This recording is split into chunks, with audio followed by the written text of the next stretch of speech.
Now streaming live on YouTube. Excellent. Yes. So this is another episode of Typewriter Club Live, and today we are doing typewriter hacks. How are you, Brenda? Hi, good morning. I'm fine. How are you guys? Good. Awesome. Did you do any Joe. celebrating? Hey there, Brenda. Not as usual. No. Okay. No. Excellent. Which is fine. Yeah. Yeah. What about you? What did you guys do? Nothing. Yeah. Yep. Well, I did get one typewriter related gift. It was actually on my wish list. I put a few typewriter related books on my wish list. And so there's this one here. Ooh. It's The Story of the Invention of the Typewriter 150 Years Later by Hannah Sandoval. And it's actually intended for young adults. You can tell because there's tons of pictures and the text is rather large. We're young adults, aren't we? Yeah. I'd like to think so. But it looks really good though. So That's cool. and it still has a lot of information in there. So I was actually it was one of the recent Jeopardy big winners essentially that basically his tip or his trick was to read books for young adults or even children because it's you can consume a lot of information because the books are very short and you get the big ideas. So that was his that was his tip. So yeah. Cool. Interesting. Well, there's a tip. You already started us off with a tip. There you go. Yeah. And I did I posted in the typewriter groups and I got like 4 pages of tips and hacks. Typewriter hacks. So yeah. So I don't know if anyone else is ready to go. Otherwise I'll dive into these that I got from Facebook.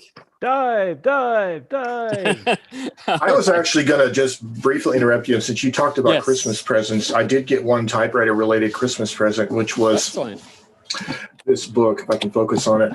Okay, so this is The Wonderful Writing Machine. Oh, Blevins thing. By Blevins. And this one is, according to what I'm seeing in the book, it is, I can turn to the page, it is a first printing. Yep. Ooh, very nice. So yeah, so a nice condition old book. You can see the corners are a little bit, they've been used, but it's a nice book. It's very fun reading so far. So nice. Yeah, that's an easy one to read. Yes, it is definitely fun. Very good. All right. Let's see. There we go. All right. So the first one comes from Everett E. Henderson Jr. From Austin Typewriter Inc. Mm-hmm. All right. So he says, a thing I like to do is keep a batch of sharpened bamboo skewers and chopsticks at hand. They are great for cleaning in the corners of the glass key tops. Mm-hmm. I just resharpened them in the pencil sharpener. So very cool. Yeah. The long ones are actually also good for pulling drawstrings that are broken through the yes, and you can poke your eyes out when you get frustrated that you can't fix a problem in the typewriter. You just kind of jam it in your eye and then you're good. And then once you recover from that, you can have some Chinese food. Chinese food, exactly. Then you can pick your teeth with them too, I guess. Oh, that's right. Good idea, Brenda. Wow. I think that's better than poking them in the eye. Yeah. Better than a sharp stick in the eye, as the saying goes. All right. So the next one comes from Kara Cleary. He suggests holding down the space bar when typing the apostrophe and the period. Yeah. To make an exclamation point without backspacing. Yes, that works. That's a really good idea. And I heard about that one at some point, but when you're in the midst of typing, you're in the flow, a lot of that stuff goes out the window, Yeah. The only caveat is if your machine is a half space machine, it'll put the apostrophe a half space further out. But sometimes that looks good in a sentence. Yeah, a little extra emphasis. Extra emphasis, yeah. Emphasis. Yeah. All right. So then we have, let's see, this one from David Bankson. He says, always use carriage lock when not using your typewriter if your machine has it available. I think that's a good habit to get into. I never do it. And take the pressure rollers off. That was actually the next suggestion was for another one from Kara Cleary. Always store machines with rollers released to keep from flattening. Okay, so here's my thing about that, right? Is that keeps the rubber rollers from getting a flat spot, but then you also have the springs under tension. And I've seen a number of problems with older machines, especially ultra portables, where the springs just aren't strong enough. Like my Hermes Rocket, for instance, is a little weak. If you start putting several layers of paper in there as a cushion, it just feels like it needs more spring pressure. So I can see what they're saying. I think the best solution is to just use the typewriter more and keep the roller turning so it doesn't sit in one spot. Yeah. Or you could go through your collection and just periodically turn the rollers. Yeah, turn the rollers. That's actually not a bad idea, right? Yeah. Every day, go up and turn them. Yes. Yeah.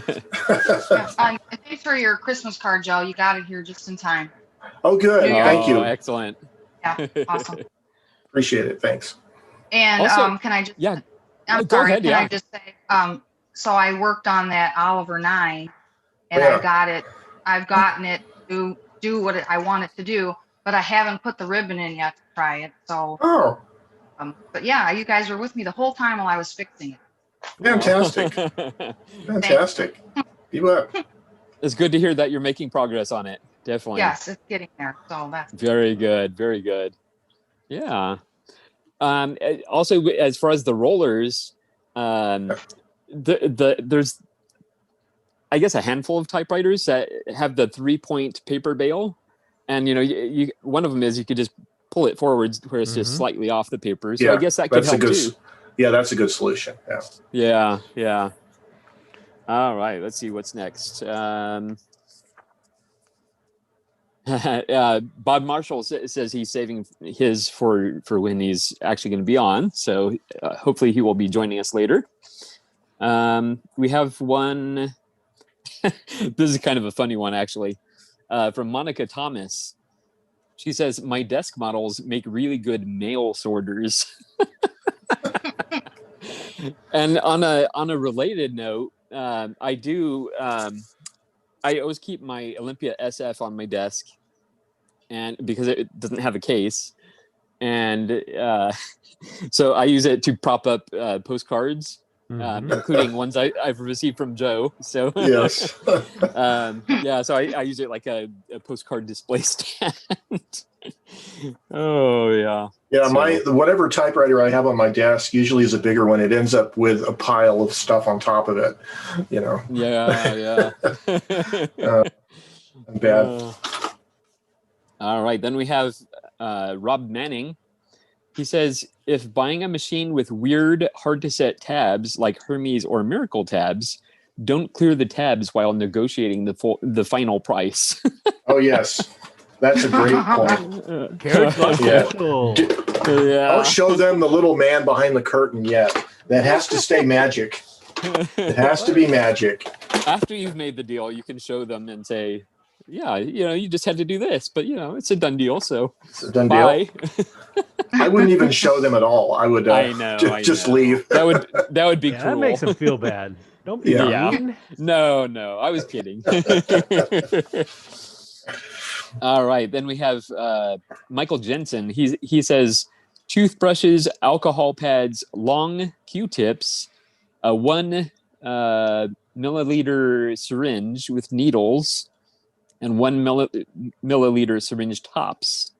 So I guess he's suggesting those for being good for tools to have around. Yes, plus a gin and tonic. yeah, whiskey and Coke, please. Yes. Yeah. Now, he didn't go into details, but I'm wondering about the syringes. What might one use those for? Heroin. Oh. I've been meaning to do a video about this, but I'll show you guys the print. Maybe I've already showed you. I don't remember what I've showed you from 1 week to the next, but I have a set of these antique typewriter oiling pencils. Mm-hmm. And it unscrews, and you have, you can put oil in it. There's a little rubber washer here, and you push down on it to release. So that's how it releases the oil into the needle tip.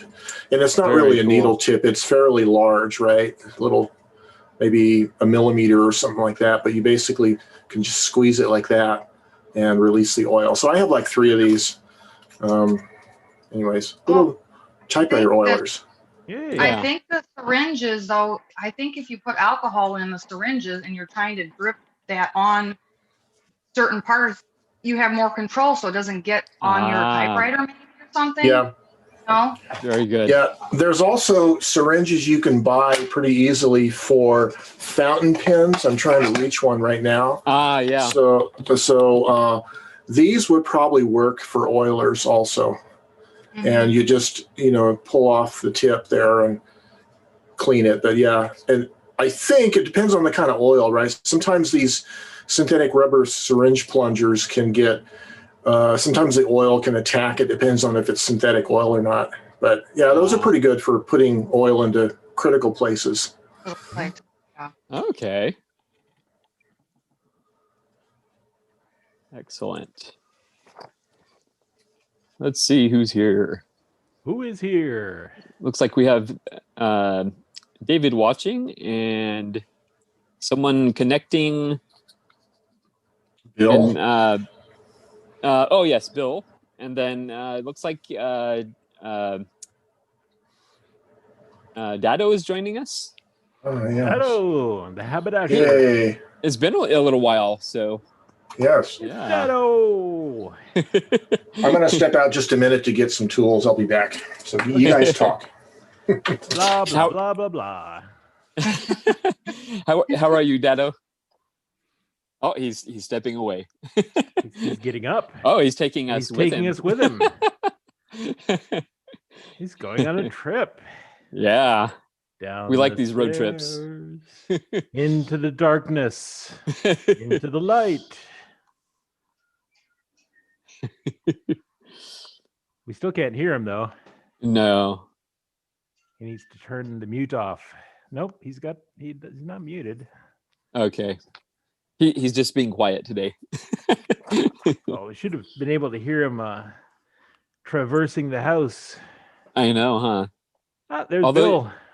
Although Zoom is very good at removing the background noise, so. Mm-hmm. Hello, Bill. How are you?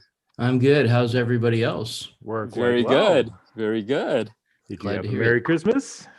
I had a very Merry Christmas. Very good. Excellent. I had a typewriter Christmas, as it turns out. Ooh.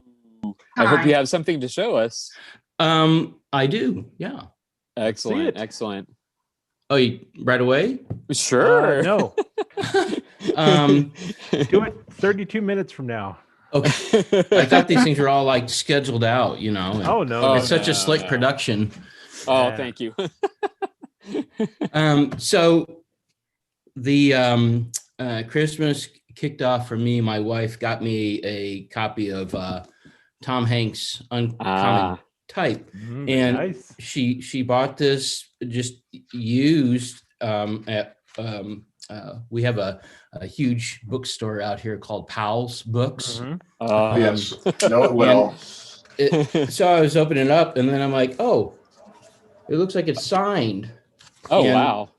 And on the backside, you can see where it's bled through. Mm-hmm. So wow. I guess she ended up with a signed copy of this Tom Hanks book. Nice.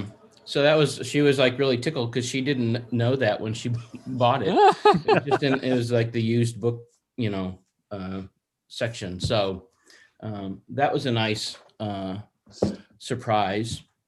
And then, so when I joined you guys last week, I mentioned that I had a little Olivetti Latera 32 on the way, and that arrived. You're a zipper. So the case, it's Ooh. it's like in immaculate condition. Yeah. Yeah. Zipper still works, and then the typewriter itself is really nice shape. Very Very nice. nice. That is nice. And so this was one of those that was on my list that I was referring to last week.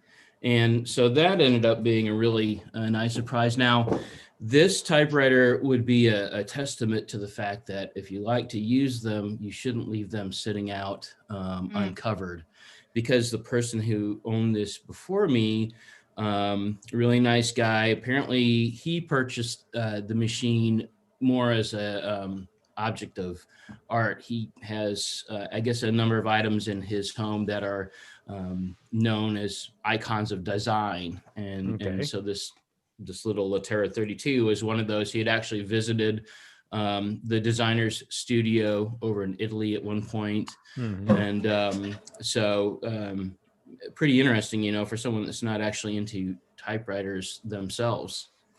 And then the other thing that I ended up with, this one was unexpected, but we were talking about Ace Typewriter, and I just got to thinking about that shop and supporting them, what they do. And so I ended up, this would probably be the best example of something that I have that maybe would be a collectible. This wasn't a targeted purchase, but I ended up with this Smith Corona Silent Super. This is a 1956 model, and at the shop every year, he puts out, this is a typewriter from the owner's collection. He puts one out every year in Alpine blue to match the poster that he has hanging up in his shop. It's Santa holding an Alpine blue Silent Super. And so I ended up buying it, and then he made me a really nice deal on it, and I didn't even ask. So I was kind of blown away by that. And so that was my typewriter Christmas for myself. And then I ended up purchasing a typewriter for my wife. I found it's a little Royal Tab-O-Matic, and it was one of the few typewriters that I could find that had red involved somehow in the design that was available locally. And she loves red typewriters, and the red curse on typewriters is quite costly. So the Tab-O-Matic was actually really fairly priced here, and that led to us heading out yesterday, and she wanted to find a typewriter table, and lo and behold, she goes out and finds one the first day that she looks. That never happens to me. Yeah. And then sitting on top of it was a 1956 Royal Quiet Deluxe in eggshell blue that she had talked about favoring, and so she ended up getting a second typewriter, and so she's like, "What's going on here?"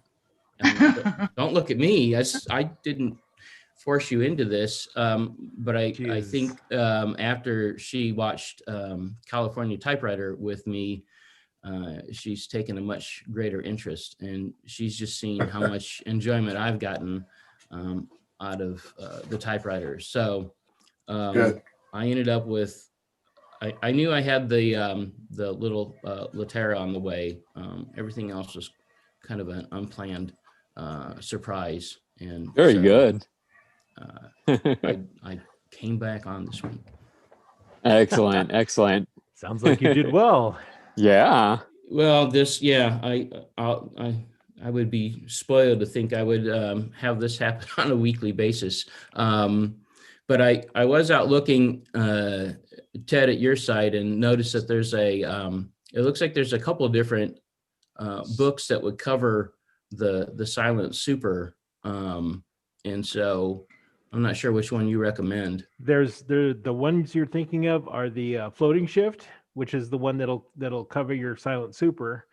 The other one, the 5 and 6 series, is Yes. for the new 5 series. Okay, ones so that that's came like out this, after- like the Sterling Yeah, that had the yeah. little diamond shapes over to the other the- side. Yeah, okay, the newer ones from the 60s. gotcha. So Okay, good. they're not that different, but Well, But it's interesting because when we were out and about yesterday, they actually, one of the shops that we hit had one of the later model 5 series, like I was just mentioning, the Sterling, and the type action did feel fairly different to me.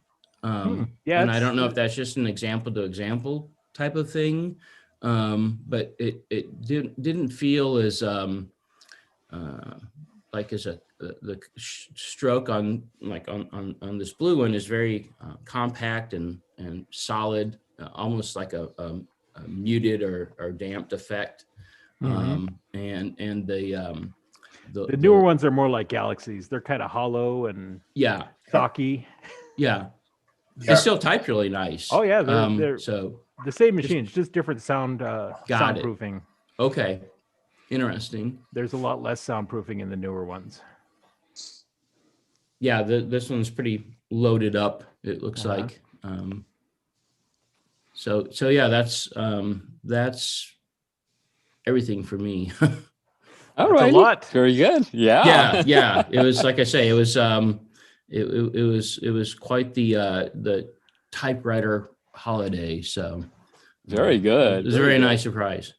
Yeah. Well, good for you. All right. So on the next, I have our hacks printed out from Facebook. The next one was actually from Brian Good. So hopefully at some point he'll join us on camera. He's in the meeting, but he's not on camera yet. But he has a very interesting typewriter hack. So hopefully he'll talk about that in a little bit. Let's hear it. Okay, I was gonna let him. I was gonna let him say it, but I guess you're just too curious, right? I am very curious. Okay. He's curious yellow. So he says, I put a Raspberry Pi in an Olympia Nakajima daisy wheel typewriter and set it up as a wireless network printer. Wow. How do you get all the sugar out of the machine? I know. And the goo.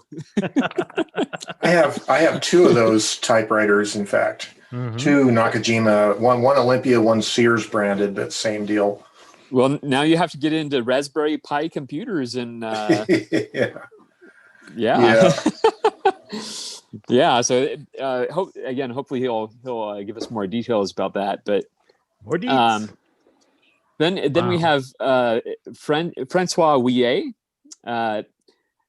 He says he has a Selectric 2 and the carriage pointer on it. He says it's an over-engineered red piece of plastic.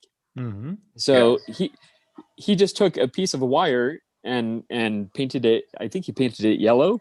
From the picture, he posted a picture on there. But yeah, so that's his little hack there to get rid of the. That's good. Those are often broken. Okay. Yeah. Okay. Well, there you go. Yeah. I still need to get a Selectric. That's on my wish list. I question your definition of need. Oh man, you got me. That's very true. I don't need one, especially since I have 2 behemoth. What are those? The electronic daisy wheels, the Smith Corona ones. Yeah, those really old Ultrasonics. Ultrasonics, yes, thank you. Yeah, those name. things. Oh my goodness, they are. Ultronics. No, that's the Royal one. Okay. Oh, yeah, those are crazy. But I do love the look of the Selectrics, And my dad was a reporter way back in the day. And so as a kid, I remember going in the newsroom and seeing him typing on a Selectrix. So I do have a memory of it as well. And I was fascinated by the type ball, and I still don't understand how this work, but that's okay. Then clearly you need it. I know, huh? Yes. See it in action. All right. So the next one, apparently Buford Sides fashioned, well, he says, I made a replacement carriage return lever to replace the broken cobbled together one on my 1963 Royal Empress. With the ones I that have nylon, they have nylon return levers and they break. Why would they do that? To get you to buy replacement parts. But it doesn't matter because ones from later machines and even earlier machines will fit. You can replace them with like a FP or a 440 carriage return. So okay. I couldn't tell the material his was made out of, but yeah, you could tell it wasn't part of the type, an original part of the typewriter. Yeah, they bolt into a little holder on the end of the carriage return. So okay. It's just a way to bolt the stick in there. Got it. All right, so this one is actually going to be a little bit related to what Joe might be showing us in a little while. Yep. So this one comes from Anyaran Drury. He says, installing a new ribbon onto the original spools using the machine to do the work. With the original spools still in the machine, spool all the ribbon onto one and off the other. Remove the full spool and replace it with a spool full. It's like a tongue twister. It's a tongue twister. Spool full of the new ribbon. Replace the spool, fool. Connect the new ribbon to the empty original spool and install through the vibrator and tension mechanism. Now use your finger to put pressure on the empty spool and spin it so that it collects all the new ribbon off the opposite spool. Once the new ribbon has been collected to the original spool, discard to empty new spool. Pull the old ribbon off the other original spool, then install it into the machine. This works well if the new spools fit the shaft, but even if they don't, they can be held onto the shaft with pressure or held externally using a skewer or screwdriver. Then installing the ribbon into the vibrator and tension mechanisms is key to achieving the correct tightness to the spooled ribbon. The spooled ribbon. Yeah, I think he's talking about putting adequate back tension on the supply spool. Yeah. That's good. Yeah, that's a great idea. Ted is hard at work. I don't know about hard. Okay. And then Anyaran has another suggestion, and I think this is something we've touched on in past episodes, but his hack is a little bit different. So he says, most Olympia owners know that the SM series machines have rubber washers that keep the shell raised and off the interior, but were designed to absorb vibrations. These can become depressed over time, causing the carriage to rub against the rear portion of the shell. The fix is to replace these washers with new ones, a simple solution. But the hack, he says, if you're too impatient and want an immediate but temporary fix, here's the hack. Take the washers off the front and add them to the back. If they're not goo, some are, then they will add enough height to keep the carriage off the shell, and you can get to typing, and then replace them eventually. I have found another thing about those washers. You can't make them too high, otherwise the machine won't clip back into the case. That's if something you raise to consider. the frame too high from the where the feet are, the little hooks won't go into the holes in the frame. Okay. So It's a good hack side note.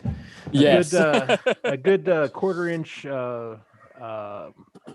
hose bib washer will work great for those. So Excellent. So excellent. you can't monster truck lift your typewriter. I did it, and I found out that I couldn't put it back in the case. So I had to. I thought, But you kept making donuts in the neighbor's driveway with it, right? So well, I thought, higher must be better. So that's right. That's right. Yeah. there is a range to which it'll work at, but Yeah. any higher or any lower, you have problems. Okay. I wonder if they would compress enough that it would equal 1, or if it's just slightly compressed, or do you know how? The one that I had, someone had replaced the washers with cut hose, like they had cut little slices of hose, which was fine. But when I replaced the feet on the machine with newer feet, or the ones that I had made, it no longer clipped into the box, and so Yeah. I had to go back and pull out all those cut hose pieces and replace them with bib washers. Okay. That worked okay. great. Excellent. So what are we eating? What There's is that? breakfast. Oatmeal. It's Ah. oatmeal with You cinnamon put and peanut butter in it? no, it's Peanut oatmeal butter. with cinnamon and apples and raisins. You Nice. should try peanut butter and Nutella and mix it up. Ooh. Oh, Nutella. Good. Oh my That sounds goodness. dangerous. It's like eating a candy bar. This is interesting. This is like, what is this? It's like a mix of 2 different fruit juices. So Oh, okay. Yeah, that's pretty good. So So, Joe, what's your weather like right now? it's Yeah, sunny. yeah. It's sunny and it gets pretty cold at night. It was probably down in the low 20s, but it'll probably get up into the 50s today. You're going to get snow in a couple days? I don't know. We might. We do get snow occasionally. Oh, okay. But all right, don't mind me. I'm going to be eating. I'm going to mute my sound here. Okay. Eat his goat meal. All right, so we finished the ones that I got from Facebook. I do have a couple small ones of my own, but Okay. I want to put it out there if anyone else has a hack that they would like to share first. I don't Anyone? have any hats. That's fine. That's fine. I was just going to say, on the subject of the rubber washers and the Olympias, I don't have any Olympias, but I've got a couple typewriters where I've replaced old crumbly gaskets with grommet rings from the hardware store, rubber grommets. And in one box of those I had, it was half grommets and half like pipe caps. They were closed on the end. Mm-hmm. And in my Tippa, Adler Tippa, there's one size that fits so snug that it actually domes out on the bottom because it can't quite fit in the hole. Like you get the top of it in and the bottom of it makes like a big round foot. And that thing is the most stable typewriter I have.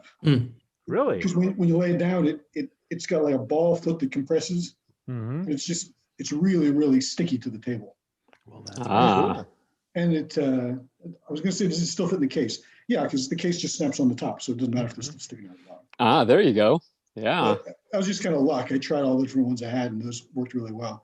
On some Nice. typewriters, they fall out. They don't fit quite as well as I need them to. I put a little bit of school glue or something on that on the edge of those holes. Mm-hmm. Excellent. Excellent. Did you want to talk a little bit about the Raspberry Pi typewriter hack? Yeah, we'll do that. I was listening to you guys talk, and I was setting up while you were chatting. Very good. I Very wasn't good. quite ready for it. So Or we can come back too. no, it's cool. Okay. So get you over here next to the machine. Oh. All right. And this part of my demonstration is this is a typewriter. It's an Olympia Electric Compact 2. Right back here is where the serial port should be, the parallel port, and it's missing because it's on a cable inside the back of the housing. So I didn't have a good cover for that. I should probably make something to make it look better, but I've got basically a USB serial to parallel converter cable Okay. that the jack that was in this is already plugged into inside. So just to prove I haven't set this up ahead of time. Plug the power in the side, and we'll see it. All right, because I think the neatest part is the fact that it runs off the typewriter's power. Mm-hmm. Wow. Turn it on, and there's a little button here that says online. Yep. It's right there. Press that, and the red light lights up. And now, come back over to the desk. I like your shirt, by the way. Oh, my shirt, yeah. It's a snazzy shirt. I like it. Yeah. Even people don't know what it is. Let's see. Now I think I have to go off camera for a minute because I have to bring my terminal program up. So talk amongst yourselves. All right. Talking amongst ourselves. Ourselves. Do we have anything to say to ourselves? You know it's good when it's a two-part hack. Yeah, exactly. He's building up the suspense. Well, while we're waiting for that, I'll talk about my two little hacks, and they're very very brief. This first one was my Antares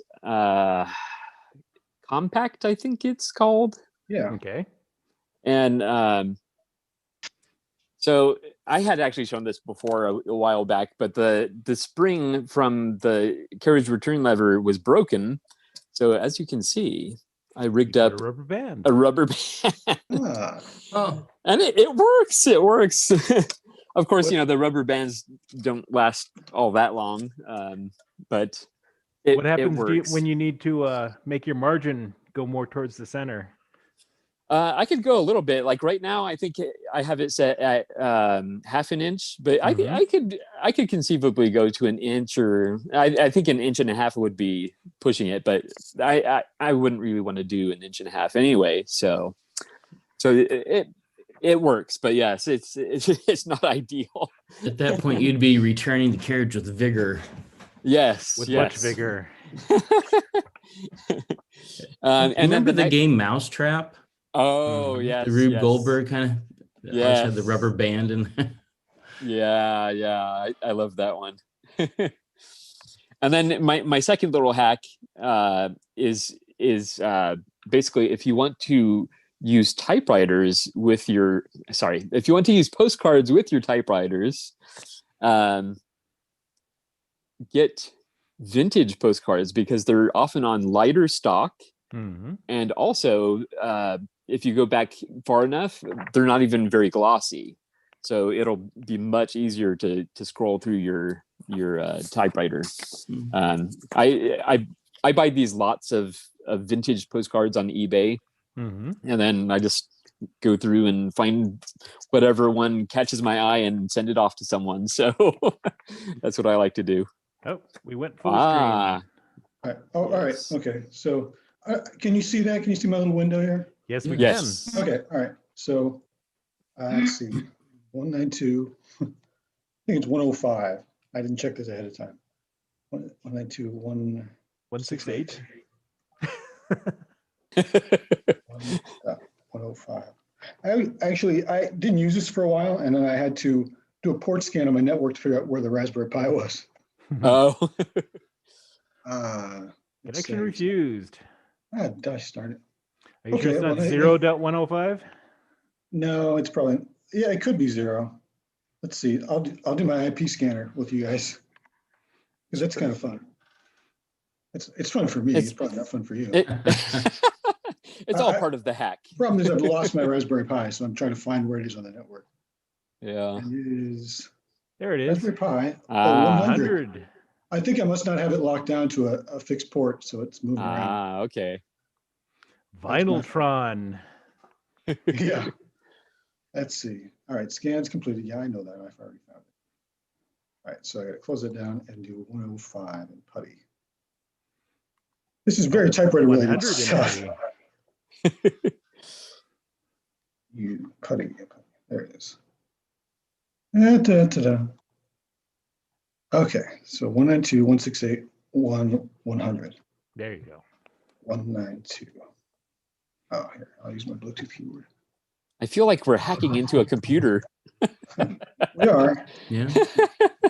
When I do. 252.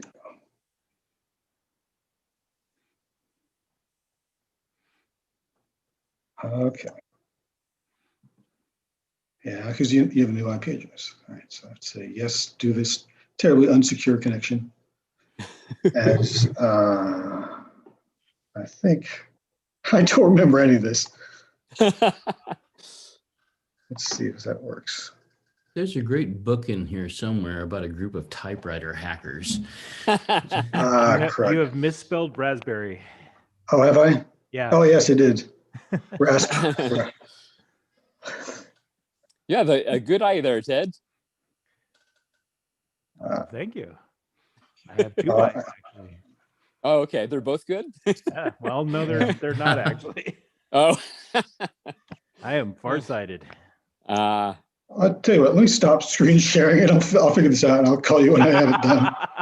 Okay. Golly. I thought that was going to go a lot smoother. It's okay. It's okay. All right. Okay, so talk amongst yourselves. I should have pre-taped this segment. I think Joe has something to show us. He's yeah, show us something, Joe. He's got his. Yes, I do have. Other than half-eaten oatmeal, I have something to show you. Well, this was my brother.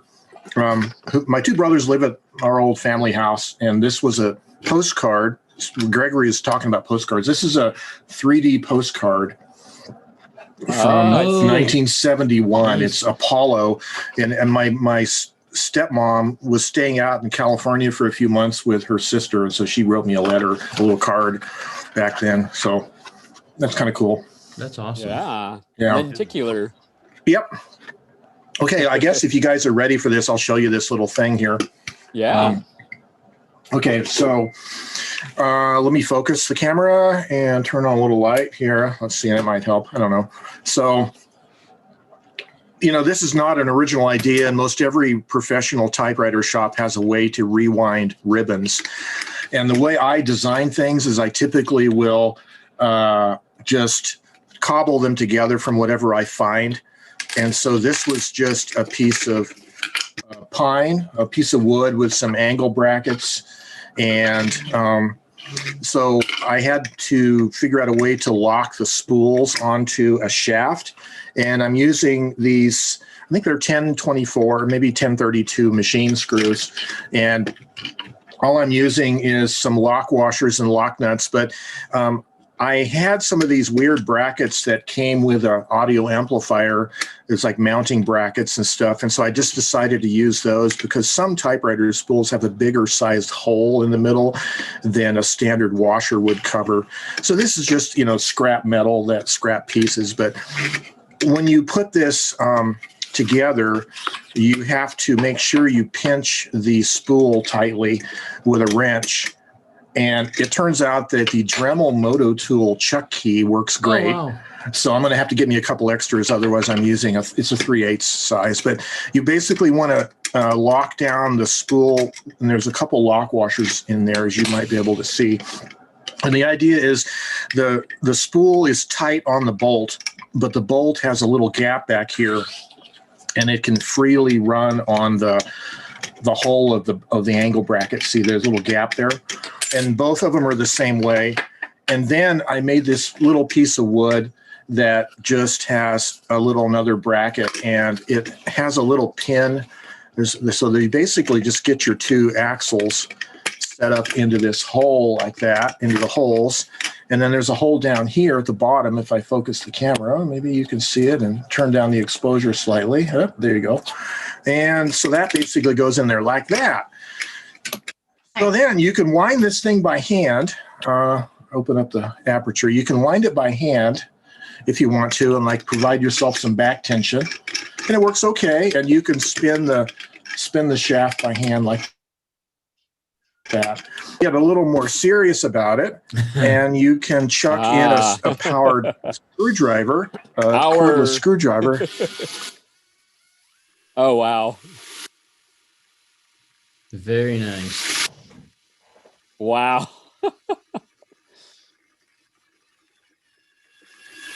And you can rewind a ribbon in about 30 seconds. There it goes. Wow. So I think I don't know if that's a hack. You're like a logo away from going to production. Yeah. Yeah, I know. Yeah. Well, if I was really going to be doing this high tech, you could actually make it with its own motors and its own power supply. You wouldn't use a screwdriver, right? But it's kind of fun because you can do it either way. The thing is, though, you want to give it back tension, kind of like the way I'm doing right here with in the foreground. I'm just putting back tension on the reel of the supply spool just to make sure that the winding happens nice and tight. Yeah. And so, yeah, this is just the other innovation, nothing fancy, but I got this idea off of an abacus that I bought, a Chinese made abacus, and it had 3 rubber feet on the bottom. And I thought, it's missing a foot. It should have 4. And then I realized, no, 3 feet is always stable. It'll never wobble. It's a tripod, right? So even if you're on an uneven surface or whatever, 3 feet is stable. So, there's my little hack there. So what I'm going to do here, is I have go ahead, Brenda. I'm sorry. I think that would be neat if you could re-ink the ribbon spool, the ribbon like that, and kind of ink it, turn it, ink it, and keep going. Yeah, there's probably a way that I could build an inking bracket right here with some rollers, and you could just run it right through. At the beginning of the show, or before we started, I was telling Gregory that and Ted that I have a pen pal, a young kid that lives in California, and he was hinting around that he needs his Olivetti ran out of ribbon. The ribbon got dry. So I have these old spools that I think will work for an Olivetti because it has the recess in the middle.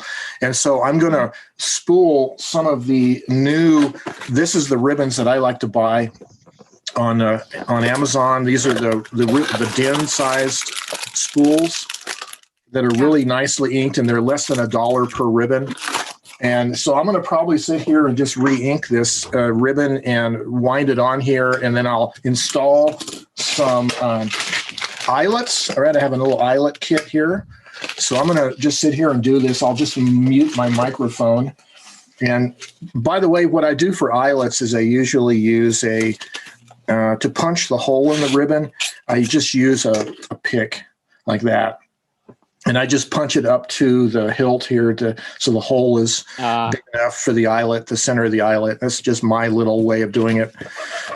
So I'm going to wind on some Olivetti, some new ribbons on the Olivetti spools, and then put eyelets on and then all that. So that's what I'm going to do here. Then I have a little bit more show and tell also. I have some hacks I did to my Groma Colibri over here, and I have some other things. So you guys talk and I'll do this. Very good. Thank you, Joe. Yep. Excellent. Let's see here. Let's make Anthony say something. Dare for that. Morning. Good morning. Hi, everybody. Hope everybody had Hello. a great Good morning. Christmas. Yeah, it was great. We actually had a power outage Christmas Eve. Oh. And then, it didn't last very long. Oh, I'm being that's dramatic. I'm being dramatic. This is Delaware. And we had a little bit of snow Christmas Day, if you could believe it. But nice. It lasted all about an hour, I think, everything. So, but I hope everybody had a safe and nice, great Christmas. Very good. Yes. Yeah. Awesome. Very good. I'm enjoying some of the hacks. The raspberry thing is so beyond me. I just Me too, I'm just but marveling. wow. Yeah. Just, I'm Greg and I are like, elastic bands, please. That's the level of my hackdom. Yeah. Hey, I was thinking now that I've got the mic, blah blah blah, Yes. right? If anybody's interested, there should be a way to exchange mailing addresses. I'd love to type off letters, and I know some others here that's probably what Type Pals is all about, maybe. But if there's a way that we could, if you're willing, if you want to, Yeah. that'd be great. Also, I'll just throw it out there that I am an admin for a group called Typewriter Pen Pals. Pen Pals being 2 words, because there's another group, Typewriter Pen Pals, with Pen Pals being 1 word. I think mine came first, but Yeah. But yeah, feel free to join that if you're on Facebook. But yeah, I'm actually not on- thinking about. I'm not on actually Facebook. thinking. Oh, okay. Yeah. Okay. Skynet, I I am thinking about starting an email mailing list for us to share,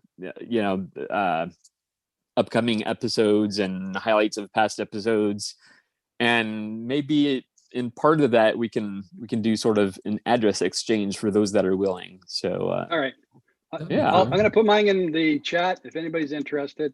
oh, But, very good, whatever works. very good. Okay. All right. I'm ready to show my thing. All right. Okay. All right. It's be less fancy than last time. I just made sure something worked, and I'm going to press that button, and it should work. So mainly, what this is good for is scaring my dog. Oh, Doesn't have a lot of practical applications, but that works. So he's on the chair right here next to the Christmas tree, so you'll probably see him jump. Let's see. Oh no, I left it in manual mode. Gotta push the online button. Maybe the dog did it. This is like a scene out of The Bishop's Wife.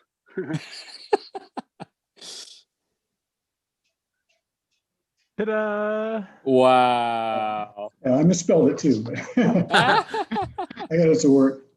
Yeah, I Wow. think it's cool the way the online button works. That's the way it was originally designed to work, as a printer Mhm. next to your IBM PC or old computer of the day. That you'd just be typing along as a typewriter, press the online button, and the keyboard stops responding except for that button. Mhm. Huh. Whatever input you throw at the parallel port. So, Wow. So what emulation are you using as as a driver? It's plain text. I don't remember what it was. It's the most basic printer you can set up. Oh, okay. Whatever was the least interesting thing you could do. The generic one. You don't have to There might be a preset special your character set columns. that works with this typewriter that does special things like, I can, if I send a Control G, it'll beep. Okay. Like an old style teletype would. Mhm. Oh. There's probably other characters that I just can't identify. There's no documentation for it. Mm. But just plain text you can send over there and it'll just print. Oh, Wow. That's very cool. Normally I would just type here instead of typing it on the computer and then doing it there. But I thought about my original idea was hooking it up to the internet and letting people go to a website where they could type into a box and then watch the typewriter printed at my house. That would be very I just have a cool. webcam trained at the paper, and then when you hit keys in the website, it would print out over the internet, and you'd see it on a little webcam. Wow. That reminds me, there are these apps. There's, I think, several of them, but basically you're watching a webcam on one of those crane games where you put in your money and then you move the crane and pick up a toy. Mm-hmm. And you can actually win a prize. Like I have Or so they tell you. no, I actually received it. Oh, It came from China, but yeah, I played it and won, and it's right over there. It's like a little plush head of Psyduck from Pokemon. Mhm. So yeah, but that reminded me of the crane games that, based on what you were describing for the typewriter. That would be really cool if you could pull that off. Oh my goodness. Wow. I used to have a website where you could request me to play records. And I had a webcam on the record player 24/7 and stream the audio, whatever I played on the record player. But people didn't understand it. It did not have enough popular appeal to keep it going. But if I did the typewriter one, I'd have at least 2 or 3 of you guys doing it. So maybe I'll there you go. Contract. Yeah. And also, I have one of these things. I keep meaning to show this to Ted. Let's see, where is it? Well, here I am. This is Conveniently. Ooh, Canon parallel Canon parallel. interface. for my Words TypeStar 6. Oh, okay. Yeah, Oh, Well, I haven't ever used it. It's got this, proprietary plug. yeah, Yeah. yeah. And Well, I guess it it's a should do- 9-pin, but Yeah, I don't have a manual for TypeStar 6, so I wonder what it'll do when I send data to it. If I have to go into special mode, or there's no online key on that thing. I have a brother variation of that for daisy wheel typewriters. And it Yeah. does serial and parallel. And Oh, I have neat. the manual for it, but I have never gotten it to work. So Yeah, it's that thing apparently, I got from a guy in Poland on eBay. Mhm. I was looking for one for a long time. So, okay, that's all. I'm done. That was cool. Thanks, Brian. Yeah, you're welcome. yeah, very Very cool. fun. Oh, we briefly had someone else. Yeah, we briefly had Jacob, Okay. and we also have. It's hard to scroll through the people on here. Yeah. Darn this iPhone! May is here. I'll join here in just a minute. Ah, Hi, May. Okay. I just okay. woke up, so I'm freshening up and making coffee. So I've got a few hacks to share all here right. shortly. Excellent. Excellent. I wonder if Indro has some hacks. I'm sure he does. I'm sure Indra does. Hello, everybody. Hello. Hello. I got one Good morning. for you. Good evening here. Mhm. Oh, true. One is when the drawband snaps. I always go to a shoeman repair shop, Mhm. and they use to repair shoes. They repair strong wire. And Oh. I just ask do you have 60 centimeters or something, and they will give it to you for free. And they're really, really strong, pretty thick wires. Mhm. And I use those for new drawbands. Neat. Sorry. Cool. So Very cool. that's one. Yeah. more? Very good. You must give us more. More. Another one is if you need new rubbers for the feed rollers, Mm-hmm. I usually go to a repair shop for automotive parts. Mm-hmm. And they usually have rubber chewings for motors. Fuel line. And fuel lines or rubber hoses or small ones, and they have. I just ask for a short piece like this long, and they will give it for free as well. And I cut those up and I put them over the new feed rollers. You asked them for a sample? Yeah, something like that. Very good. And I just sent you a message, Greg. But do you recognize this? Some sort of. Let's see. Let me put you on big screen here. Oh, yes. Your planner. Very good. Yes, Yes. I recently did a video on planners. So, or a planner. I saw I that. got another one. This one is for my wife. Nice. So I bought two. Oh, okay. Very good. Very good. Yeah. Are you going to use both? I was working on mine just a minute ago. Oh, okay. Excellent. I received them today, so it's nice. I need to start mine because mine starts on the 27th, which is today. So, Oh yeah. yeah. There's Get a head mine, start on it. Greg. Greg, there's mine. I was telling you in the comments. Oh, yes. Anyways, not to hog tie things here. It's beautiful. Yeah, Very that's- nice. That's okay. That's typewriter adjacent content. Yeah. Typewriter adjacent. Well, speaking of which, we were talking about this last week. I don't know Oh, if anybody yeah. can see it. Yes, It's I remember the, one of those. Yeah, and what's really cool, like my father-in-law, bless his soul, was a Joe Van Cleve before Joe Van Cleve, and he actually it can connect to a modern port. Yeah, that's He's cool. actually got it. They used to have one of these. Mm-hmm. Now he's hooked up, Oh yeah. so I can put it to a modern. Yeah, were those ever modern sold in thing. the U.S.? Were those phones? I thought they were only sold in Europe. I think these are all. I think these are European. Yeah, so I think it's maybe not the age, but the international standard on the wiring that makes that. I just love those. Yeah, it kind of reminded me of Maxwell Smart's shoe phone. Yeah. I really. I have a phone. I have a phone, but it's the Budweiser can. Oh yeah. To go get it in the basement. Cool. Anyways, that's the adjacent for today. Very good. Typewriter Excellent. adjacent talking. That's also staplers and tape dispensers, that kind of thing. Oh yeah, we could do staplers. I do have some news about staplers.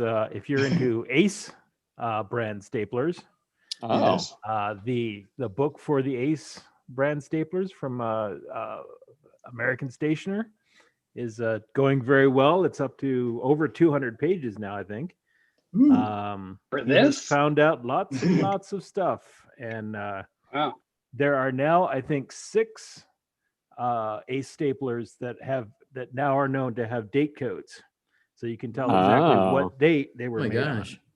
So while they don't have serial numbers, they have their own date codes, and that's exciting. That's the first kind of the first stapler we've seen that has that kind of precision in dating, and yeah, so that book will be out fairly soon. And model number. So are you going to have a stapler database now? I don't know. So we'll see how you his have book the sales skeleton. are. I do. I mean, that's the thing is that the thing is we don't know enough about enough staplers. Yeah, there's a dearth of stapler data. Yeah, so Frank is building on that, and maybe someday soon we will.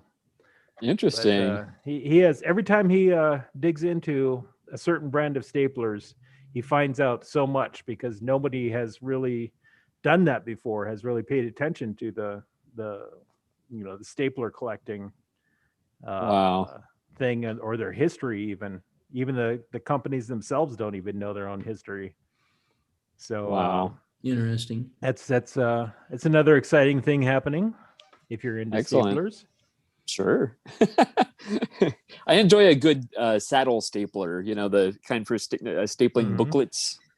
Yeah. Yep. And of I'm course, looking for one of those. Oh, I found this one. It was an estate sale. Yeah. It's a pretty nice one. You could tell it's probably from the 60s, I'm guessing. Once you get the stapler database going, I'll be able to figure out the date. What brand is it? Oh, that's a good question. I know it's like a green metal. I don't remember the brand offhand. Is it a swing line? I think it might be. It probably is. It's probably the Model 29. Okay. So those I love that thing. Green. Okay. Yep. Yeah. This is the same kind of conversation we have with people who don't know anything about typewriters. Say, oh, that's a pretty one. I'm like, yeah, and there's like so much you're just holding back. You don't want to tell you anything. I recognize that conversation you were just having. I guess I should show my Bates wireless stapler or wire stapler. So my friend Bill Taft has a real huge collection of these, and he's a kind of an expert on the Bates wire stapler. He uses a roll of brass wire, and it makes its own staples as you operate it. So that is cool. So I don't know if we can staple a piece of Kleenex together. See what we get here, but you might be able to see there's a little brass staple right in there. Yep. Right there. So it's almost insulting to your stapler, Kleenex. I know it is. I know. So anyway, we got the ribbon now spooled onto these Olivetti compatible spools, and these are very nicely darked, inky ribbons. You can probably tell by my inky hands now. So, anyways. I get my fingers cleaned up here a little bit. I have a little more show and tell for you guys, but anyways. Excellent. Yep. We will look forward to it. Okay. Yeah, and going back to my very brief days working in a print shop, I learned that the huge staplers they have are called stitchers. Stitchers. Yes, because it's like a spool of wire basically. Yeah, so it it's actually has like a stitching 50-pound rule. We used to have one of those. Yeah, had a 50-pound spool of wire on it, and yeah. you do not want to get your finger under there. No. It is electrically powered, and it has a flywheel that actually transfers the power into that stapler. Yeah. So it doesn't stop when you stick your finger in there. Nope. Keep going. Yeah. That was one of the. Go ahead. No, I was gonna say it says that's a squishy staple. Yep. It keeps going. Yeah. That was odd. Yeah, that was one of the pieces of equipment that I was most afraid of. You should be afraid. Those are very scary machines. Yeah. Very good. Does anybody else have some hacks for us while we wait for Joe? Well, I don't have really a hack, but maybe I got a gift from my wife. Ooh. Oh. Nice. Ooh, because I write letters. So with wax you can how do you say that? You can put an envelope together and mark it or stamp it. Wax seal. Wax Yeah, seal. wax Yes. seal. So that's a. I was looking for like a stamp of a typewriter, whatever, which is nice to put on a letter. But this is nicer, I think. That's really cool. Very good. Very good. Yeah. Well, it's not really a hack, but it's nice to to add. Yeah, definitely. What's the design on it? Oh, it's my first letter of my last name, a P. Oh, okay. Yeah. So it's about 1 centimeter, I think. So it's pretty small. So it's nice to put on a letter on the envelope on the back. Yes. So, Anthony says, "Happy New Year, everyone." Yeah, I gotta go. Happy New Year. Okay. All right. Well, thank you Take so care, much for everybody. joining us. Take care, everybody. Bye. Let's see. We do have people in the comments. We have Patty Barnett. She says it's snowing here today. That brings up a question for those of us that live in the colder climates. Working outside is an issue. Any suggestions for working inside on cleaning with stronger products, such as PB Blaster? Open the window. Do it outside. I know. Just Do it brave the outside cold. anyway. Brave the cold. Use something other than PB Blaster. I would say like lacquer thinner mixed with light machine oil is a really good mixture. Yeah. You still have the lacquer thinner odor, but it's not nearly as bad as the PB Blaster. But it is flammable. So like I often usually use my garage, but my gas operated hot water heater is in the garage. So I'm always conscious there's a flame from the hot water heater pilot light. So if you're doing any kind of flammable, solvents that have a low vapor pressure, just be safe about it and think about that. But but it's better than PB Blaster, certainly. Yeah, or you can just fill the sink up with hot soapy water, and just that is another option. I actually finally did that on my yellow Erica, the one that looks like a dump truck, and it came out great. I just made sure to get it nice and dry, and I oiled everything that needed oiled, and it's been working fine since then. But I was scared. What oil did you use? I use sewing machine oil. I've got a bottle of Singer sewing machine oil for almost everything. And I put it on with a little artist paintbrush. I just dip into that so I can put it right where it needs to go and kind of get in around the bolts and things like that without getting it everywhere. Yeah. Very good. Very good. I put a link to the stitcher we used to have neat. in the chat, so you can take a look at the massive thing. I need to figure out if Zoom saves the or has transcripts of the chat that I could perhaps share in our Facebook group. That's a good question. Yeah, I don't know. You should find out, Mr. Yes. Admin. What is your Facebook group? What is your Facebook group called? Typewriter Club Live. Okay. Yeah. Yep. So yeah, feel free to join. And there's not a lot of posts in there, but I'll post, about the upcoming episodes and whatnot. So sometimes someone will chime in and just share something typewriter related. So yeah. Sure. It looks like we have Sarah in the comments. She's going to be joining us in a bit, so that's very good. Anyone else with hacks or anything to show at all? Yeah, I could show you a little brief hack here. Yeah, so this is a Groma Calibri, and this is the one that I have been working on for a long time to try to resolve the skipping problems that it had, which I won't show you what I did with that because I'd have to take the machine apart. But this is basically another problem was, so this, let me focus here a little bit better. Right there. Okay, so what was happening was as you type, there was a clunky sound, a slight side-to-side movement of the carriage as the escapement operates the carriage. And there is this little six-sided threaded stud here, or a bolt, and then there's a locking screw. This little black, doesn't really look black from your view, but this little locking screw is between this frame member and this frame member.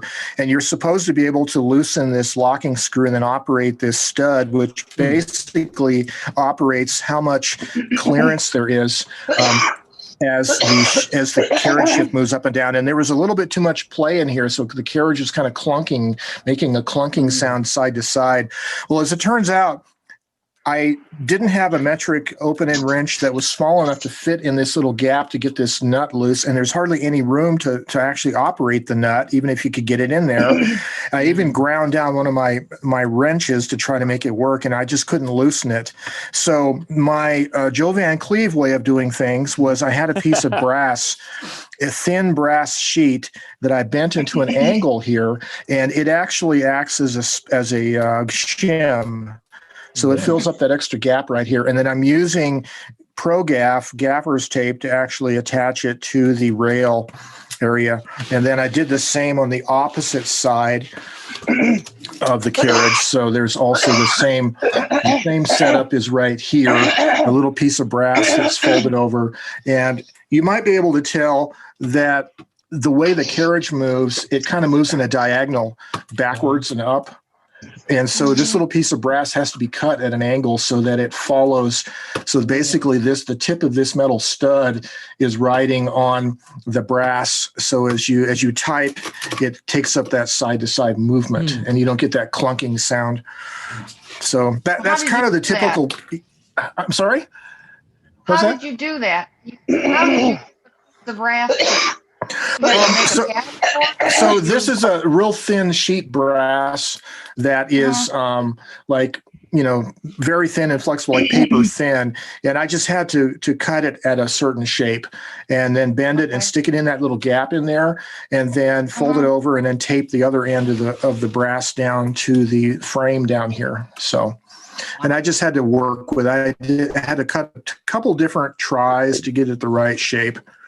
So are those that was a little hack. Studs? Those hexagonal studs, are they just kind of serving as like spacers of sorts? Yes, exactly, exactly right. And I think I like using the brass better because if you think about it, if you were to tighten these, if you could adjust them, if you could tighten them down so there's less side-to-side movement, then the shifting might start to bind. And the nice thing about using brass, it's a soft metal, right? And it works better for that kind of an application. If you guys know anything about clockwork mechanisms, a brass clockwork, like brass on brass gears, doesn't need to be lubricated because brass is kind of self-lubricating in a sense. So anyway, that was my little fix there. And then I also have done some work on the escapement to try to stop the skipping, the intermittent skipping, and basically the rocker plate on the escapement was slow to return because the spring on it was weak. And I had to figure out how to wind the spring tighter without taking the whole thing apart. And that's underneath the machine. I can't really show you there, but because the machine is literally sealed up underneath, but maybe another day. So that's another thing. And then briefly, one more show and tell is you guys know that I'm into using paper roll holders, right, for typing, kind of Jack Kerouac style. Yeah. Yeah. Well, I have I think I have my entire collection of them that I could find. So let's see. This was probably the first one. And it was, again, like most everything I build, it's just scraps of materials that I find, in my workshop or whatever. This is just wood with some scrap plywood. And what I'm using is a 3/8 inch brass tube. If I can show there. There's a brass tube, and it fits snugly in this hole here. So you can actually push it out with a ballpoint pen or something. But anyway, this paper is just, this is actually, I think this is thermal paper. This is like heavier. This is the Brother brand thermal paper, but it's not like the really cheap Staples paper. It's quite a bit thicker, and we reduce the exposure here. So anyway, that's by the sound of it. Yeah. So that works pretty good. And of course, when you're using thermal typewriters, it's really easy because the carriage doesn't actually move. But for regular manual typewriters, you just have to pull it further back. This holder here was, of course, made of wood. It has just a dowel that pushes through a hole. And what I have is a little rubber lip on the front that you put the back of the typewriter onto, and that holds the roll together. Like, for instance, let's try it with the Calibri here, just to show you how it works. Let me move the camera here. Yes. So it sort of sits like that. And then what you do is you actually want to pull the paper out, like behind the machine, make a loop of it, falling behind the machine a little bit. And then when you feed the paper in, then as the carriage moves back and forth, that big loop of paper that goes behind there is able to go back and forth. But this keeps the roll from moving around because the weight of the typewriter is kind of pushing on it. Yeah. And then I also had made a smaller holder for thin rolls of adding machine paper, with the idea that if you wanted to type poetry, little short, like, small little poems, small little lines or whatever, you could do that on adding machine paper and have a little roll that you could tear off. So or you can make notes on these. And then finally, I figured out, well, let's do a less expensive version of the roll holder. So this is really like just foam core board and gaffer's tape. And the only real innovation is I'm using one of these tear strips from a roll of aluminum foil that it's just glued on here with hot glue. And then I'm using a little rod going through it to hold the roll. But you can basically pull it out, and then you have an instant tear strip that'll tear the paper. This is the cheap Staples paper, as you can probably tell, the thermal paper. So there's little hacks, and this one is sort of flimsy enough. You can kind of just collapse it and stick it in your bag. I usually keep a thermal typewriter in like a computer bag, and I just throw this in there with it. So I always have a source of paper. But you could probably hack one of these out of an actual aluminum foil box itself. You wouldn't even need to make this little thing. Just use the aluminum foil box. Probably would work fine. So that's it. That's my paper roll holder thing. Very good. Nice. I've seen your roll holders before, and I just got my first thing of ribbon from Baco Ribbons the other day. And I was going to make a ribbon winding jig out of. This is the box that my ribbon came in. Right. Bamboo skewer. Yes, it has to be bamboo, of course. Yeah, absolutely. There are 1,001 uses. That was actually something people were saying on the Facebook comments. Someone said those little 6-inch bamboo skewers are handy for lots of things. And I use them to oil stuff, and I use them to clean out the centers of letters where type slugs get. Oh, yes. And they're so cheap. And they're bamboo, which goes like crazy. So That's good. Environmentally responsible. So are you going to just seal up the ribbon spool in plastic bag when you're not using it just to keep it? Yeah, I don't want it to dry out. I'll make a little tent for it. Yeah. Okay. Very cool. Yeah, I'd like to hear from anybody who's used bagel ribbons long term, how long those spools do last. But the ones that I buy from off Amazon, the LD ribbon or whatever, that comes for like $10 for 12. I think they're about 12 yards per spool. They're not quite 15 or 16, but that's 144 yards of ribbon for $10. That's, and they're nicely darkly inked. So that's one thing about them I like. But how many spools is that? It's 12 spools for $10. It's also good because you can leave 11 of them sealed up and just use the one that you're using. Right, exactly. Drying out all at once. Yeah. I would probably go with Baco if I couldn't get these, but these are so nicely inked and nice and dark, and they just work really well. I actually enjoyed the experience of picking up the phone and calling somebody and saying, send me some ribbon, and they said, okay, and then it came in the mail. I never do that anymore. That's cool. Yeah, that's very old school. Well, I've talked to Lanny. If you ever tried buying from Ribbons Unlimited, Lanny Hurwitz is a pretty nice guy to talk to. He has a lot of different colors available, and he also has silk ribbons available, but I don't think his ribbons are as darkly inked as these ones that I get off Amazon, or as darkly inked as Baco. Gotcha. So Joe, are those available Yes. in different colors on Amazon? The only one I've seen is this black red that's in stock. I saw a black only version, but they were out of stock. So I've only been able to find the black red. And these are, they say the generic number on it is T677BR, and it says it's for Olympia typewriters and also for Facet, Adler, and Royal, and some Remingtons. They're DIN size spools, right? So they're the German standard, and they don't have eyelets. So you have to put on your own eyelets. All right, thanks. Yeah. I recently received my ribbon from FJA on eBay. Yeah. I got the brown one.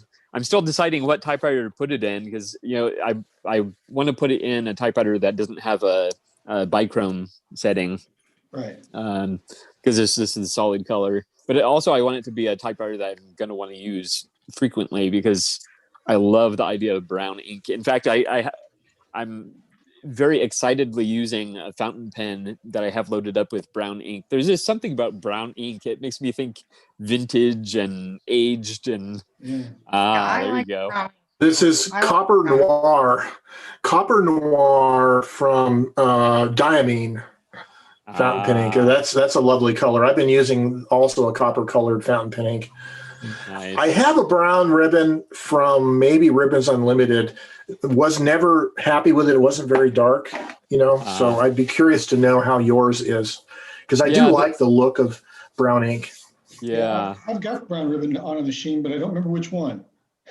I have to walk around and look at them all, but I used to. Gregory, is the ribbon I've got some saved in my eBay watch list from that company. Is it ink like pretty good or not?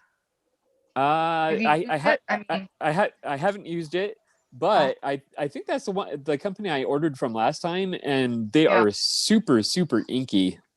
Okay, because I think I've ordered from that discount ribbons on eBay. Okay. And for the most part, they were fine, except my pink one dried out. But I'll have to. Yeah, if you say they're good, I'm gonna probably order them. Yeah. Oh yeah, maybe next week I'll let you know for sure. I do want to get it installed in a typewriter and start using it, but I know the We Are Memory Keepers ones. Those are on the dry side. Those don't. Wouldn't. Those have been out for how long? I doubt that even if you bought a package now, it'd probably be dried out. Yeah. And so what if you messaged those guys that you bought that FJA or whatever and told them to get on this Zoom and they can talk about ribbon? Wouldn't that be nice? That's a great idea. Thank you. I shall reach out to them. I got also products ink too, and my pink was dry when I got it too. Yeah. I would like to. I've got like ink because I make cards, so I have ink pads and I have re-inker bottles. I'm wondering if I could re-ink the ribbon with that, but I think it's a water-based ink, so I don't know if it might dry out quick. The only thing. I think my friend Kevin tried re-inking ribbons with oil-based stamp ink, and it's hard to get it very uniform. It gets because you expect it would kind of capillary reaction. It would get even after a while, but it doesn't. It sort of sticks there. You almost need to kind of. Yeah, you have to have like a sponge roller, like an impregnated sponge roller that's rolling through a device, and it lays it down evenly or something. I was going to say, if you had a ribbon connection, like if you could talk to a manufacturer like Ribbons Unlimited or somebody, I would request a brown black. In other words, having brown and black ink mixed together to give it a slight brownish tone, but it would be darker than pure brown. That would be a nice color. That would, Vintage black. Vintage black, yes. So do you guys ever wonder where are all the people that built these typewriters? Are there any people still alive that work in these factories? I would think there would have to be. They dead. You would think so. They're dead. They might be, but I would think some of them are still around. I wish you could find some people that worked on these.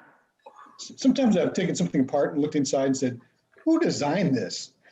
Right. How do you do this? Well, if you think about toward the tail end of typewriters, let's say in the late 70s, by then, I don't think there was any manual typewriters being made in America, certainly. I don't think so. Most of them are probably being made in Asia, like Japan or something. So those people might be... were made up until 1985. In America? Mm-hmm. Okay. In Groton, Connecticut. Okay. So there's somebody where I live. Yeah. The city where I live is Den Bosch in the Netherlands. They used to be a Remington factory here. And I still know some people who work there just as like a holidays job or whatever, a short-term job. And I don't know when they quit manufacturing typewriters, but it's not that long ago. It must be like 30 years ago or something, or maybe Ted knows, but I don't know. Interesting. So one of my other hobbies is I like acoustic guitar, and there's an individual that sought out some of the women that worked at the old Gibson guitar factory in Kalamazoo, Michigan. He wrote a book called, I think it's called the Gibson Gals or something like that. And these women that were building the guitars around the war, that he was able to track some down and interview them and actually have photos with them of instruments that they had built. So I would guess that, somewhere out there are people that have built typewriters, that are still around, that have recollections of that, period of time in their life and their involvement in that. Yep. That'd be pretty cool. Would be.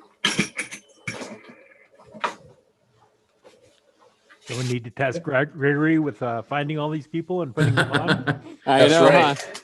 I was just going to ask Gregory if he ever finished his test of papers on how many sheets you could get in an envelope and still keep it within a postage stamp Oh yes, 1 ounce of weight. Yeah, I haven't done that yet. Okay. But An ounce yeah. worth. Well, because regular 20-pound paper, you can basically do 5 sheets. So I'm guessing probably 3 or 4. Because even though the difference is 20-pound and 80-pound, it's not really 4 times the weight. Yeah, yeah. It's the basis weight. It's based on different sizes. Yes. So Cardstock is measured on a different size. So do they weigh postcards, or do they just treat it like if it's within the regulation size, it's a postcard? I think it's size. Correct. Okay, so Yeah. so here I'm trying to figure out ways to hack the post office, but if you could laminate several layers together, like maybe the edges are glued. There's a letter inside, and you glue it together, and then put a postcard design on the outside. Then you could save on postage. I'm making a $40 envelope. Yeah, that's right. You can save 3 cents a year. That's right. Exactly. See this? You could live on that, right? Yeah. Full scale. You used to do a lot of it. Well, we probably shouldn't talk about it because now it's like internet conspiracy to defraud the post office. Oh, and you know what? John Maillet works for the post office. Yeah, that's right. We don't want to do that. Right. But still. Yeah. No, you know what? I'm happy to pay full first-class postage. I am to support the post office. Yeah. I had a friend in high school who used to send me pieces of mail on pieces of cut-up cereal boxes. Like she would write or type on the back of it. Yeah. Neat. Yeah. All kinds of crazy stuff in that now. At least you used to be able to. Yeah. I had somebody send me an SD card that they found a piece of corrugated cardboard that was extra thin, like maybe just a couple millimeters thick, and they cut a window in the middle of this. So they made a post, like a letter size, small letter size piece of cardboard with a window cut in the middle, SD card taped on both sides with aluminum foil. Yeah. And stuck into a first-class envelope and addressed, and it fit the weight requirement for a first-class letter, but it was cheaper to mail than a media mailer. Yeah. Huh. So, yeah. I think the most interesting letter I received was from a buddy that was traveling across the western U.S. on his way out to Alaska. He had a fishing job for the summer, and he composed his letter over a series of beer coasters from all of the brew pubs and microbrewery tap rooms that he had visited on the way. And it wasn't a cheap letter to send by the time he finished with it. It was really thick, but it was really cool. That is neat. Wow. Speaking of mail, speaking of mail craziness, we have a typescriptorian, Mark Peterson. Yes. He used to have a blog called, what was it called? Something, don't send me your junk mail or something. Oh, yes. But he used to take the postage paid envelopes out of junk mail and then type up responses to them and just write them a letter and put it in the postage paid envelope and mail it back. It's funny you mention that because his blog inspired me. I actually did that several times after reading his blog. That was pretty funny.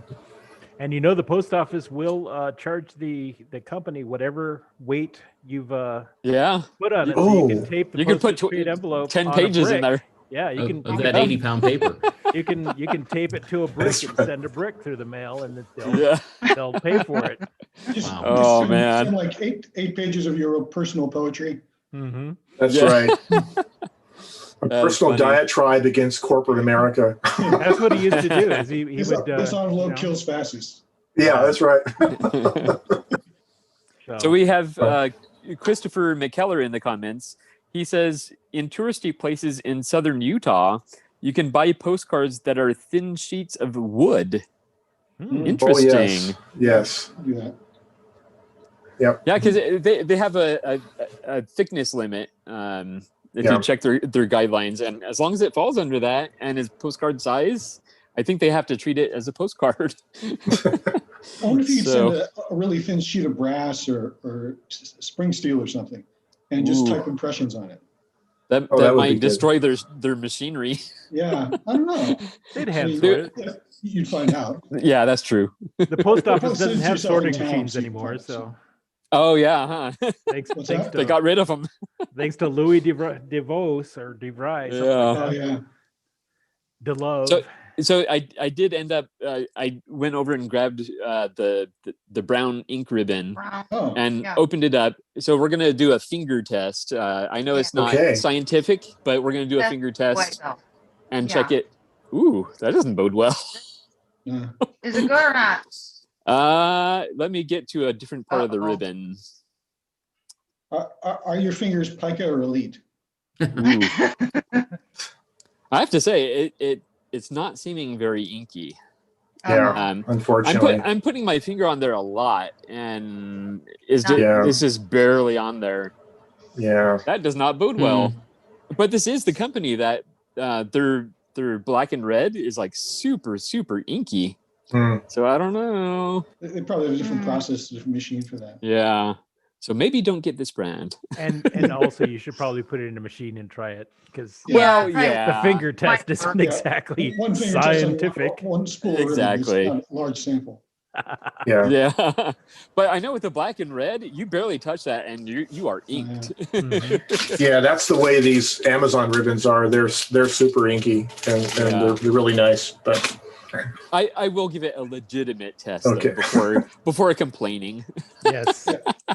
I looked at the typewriters I have on the shelf that are out, and looks like I've got a blue and a green one in service still. But and orange. I put orange in that, Erica. Yeah, I have an orange and Oh. The orange works green. pretty I good. like the green.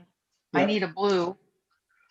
Yeah, I've got my green and a green typewriter and my blue and blue typewriter and so forth. Yeah. yeah, my Smith Chrono Electric 5 series, I have a blue in there because it's a blue typewriter. Oh, But yeah. Nice. it's pretty good.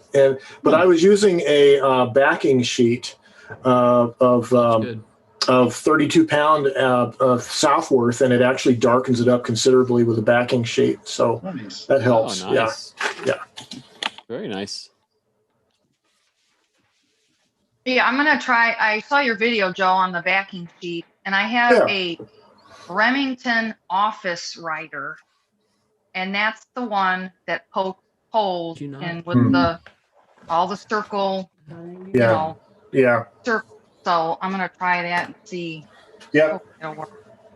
Yeah. See if you can find some at least 24-pound, if not 32-pound paper. Oh yeah, I've got cardstock because I use it Okay. for cards, so Yeah. it's not a Yeah, problem. I like that Southworth 32-pound for that purpose because it's not as slippery as cardstock. It's thinner than cardstock, but it's more of a cotton paper, so it grips the feed rollers pretty well. And that's the problem if you put too heavy a paper, especially in a small typewriter with a small platen, to make that bend or around the platen. Yeah, Yeah. then the spring Won't tension hurt. on the pressure rollers may not be enough. But yeah, Right. Yeah, that kind of thing works better in a LA standard machine with a really big diameter platen. yeah, That's what I use my standard underboard for a lot is just actually writing things on Post-it notes. I'll do that because I can just stick it on a piece of paper and feed it through, and it almost always comes through fine. Or if I'm typing on cardstock or something heavy like that. all right. It looks like Indro is going to be cooking now, but he'll be listening to us. Yes. According to his note. It's dinner time. Yeah, Oh, there he is. Hey, Yeah, there he is. I wonder what he's making. what are you cooking? Yeah, we need a recipe. We're going to turn this into a cooking show. I thought it Cooking was a with Stabler Indro. show. I know, huh? Very mashed, good. mashed potatoes and vegetables. Ooh, that Oh, sounds okay. good. Nice. Excellent. Typewriter comfort food. Yeah. Any other hacks or anyone want to show anything?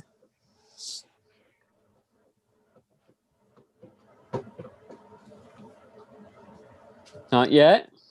Well, quickly then. Quickly, I got one new machine. Oh, Okay. Yes. Let me see if I can show it. Right. Just get this out of the way. There it is. Nice display. Ah. Very nice. Yeah, that's a Mod 90. an Everest. Mhm. Oh, an Everest. Oh, wow. Yeah, Wow. That's really, beautiful. really shiny. Wow. Beautiful. Yeah, it's a very nice condition. I got it really, really cheap, only 40 euros. Oh, And Wow. there's nothing it needs no work, so it types pretty well. So it's very clean and yeah, it's nice. Wow. Yeah. Nice. That's my Express. That's one of my nicest machines. But anyway, Cool. Very nice. yeah. Now you can still find deals out there. So even though most prices have gone way up, you can still find the deals. So Yep. that's good. Yep. This one I was lucky, I guess. Yeah, Yeah. I would say so. It's always nice to be lucky. Yeah. Well, All right. guys, Very I'll good. have to get going. I'm gonna say goodbye. All right. Okay. Thank you so much, Brian. Hi, Brian. Thanks, Brian. Have a great week. I will. See you next time. Yeah. Well, while there's a lull, I was just going to mention to Joe, I liked your blog post you wrote about the view out of your window. And you were talking about you didn't feel like you had something important to add every time to keep the content going, but I actually enjoyed the post a lot. Well, good. Thank you. That's good encouragement. I think it means more in things like blogging and even doing videos, just to be consistent about it, even if you don't think it's anything important, but you're just sharing something of your life with people, and I think people like that. I think the way I watched you tend- doing painting the wall. I think the way you tend to word things is very, you do it very well, and even if there's not like a big topic, you make it sound interesting. So I have a lot of hot air, don't I? That's because we have these hot air balloons in Albuquerque. No. My internet connection, it tells me, is unstable here. So right after I made my comment, I lost all audio. Everyone froze, but myself, because I get my own camera feedback. So if I didn't respond any further, it wasn't from a lack of interest. It just, I don't know if that's going to continue happening, but I thought I'd better mention it. Thanks. Yeah, internet connections can be tricky. So, Joe, what are they doing in your town with the sagebrush or what do you call the stuff that Tumbleweed? they were saying on our news that you guys decorate with the?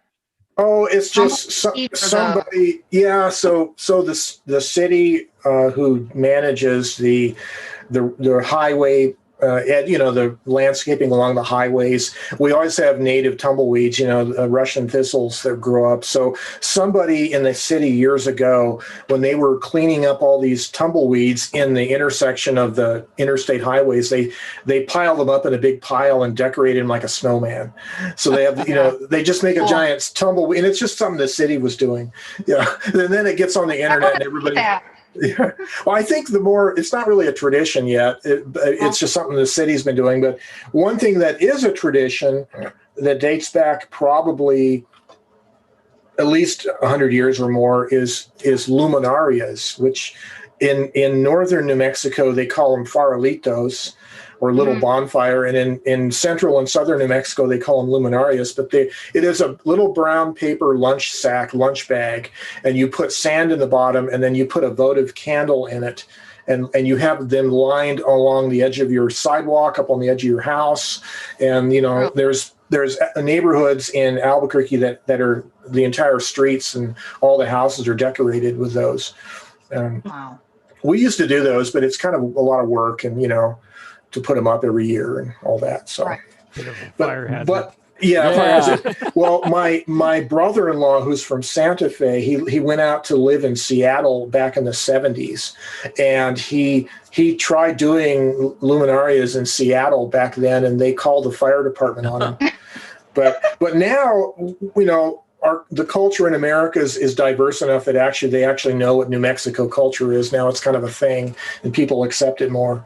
but it's kind of funny. But there's actually now plastic electric light versions of those that you can get. They look like little brown sacks, but they're made of plastic. And anyways, I think that's actually hilarious. Joe. Yes.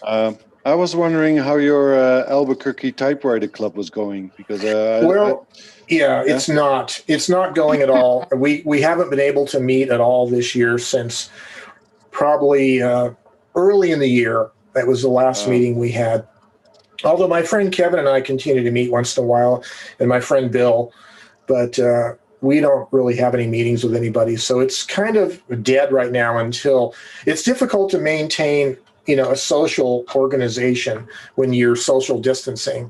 And one of the things I was wanting to do that I've been bad about is maintaining more email contact with everybody. And I want to start doing that this year, at least to keep the group alive as far as our interaction with each other, and maybe do more of a distance kind of interaction. I know we have some older people in our group that aren't really comfortable with these kinds of video conferencing meetups, so we probably won't do that. But at least getting an email newsletter out and touching base with email, I think, is important. Yeah. All right. Thanks. Yeah. Yeah. Ted is typing. Very nice. I'm doing the potatoes. Is Ted doing a blog article, I wonder? I'm sure he is. He probably is. How are you, Sarah? I'm well. How are you? Very good. Very good.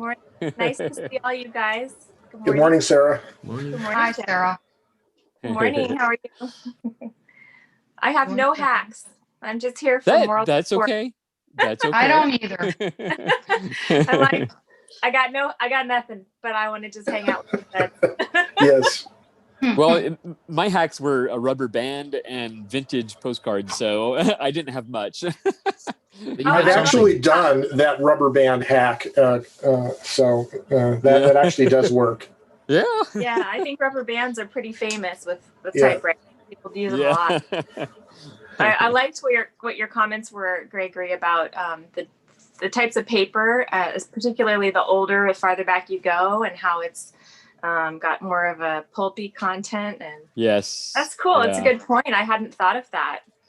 We'll see those at antique malls and things back when we were allowed to shop. And now I think I want to go back and get some of that stuff. So that's cool. Yeah. And it's interesting when you get these lots of vintage postcards, inevitably there's one that was clearly a family photo that the photo studio turned into a postcard. And we're talking like probably the 40s or 50s.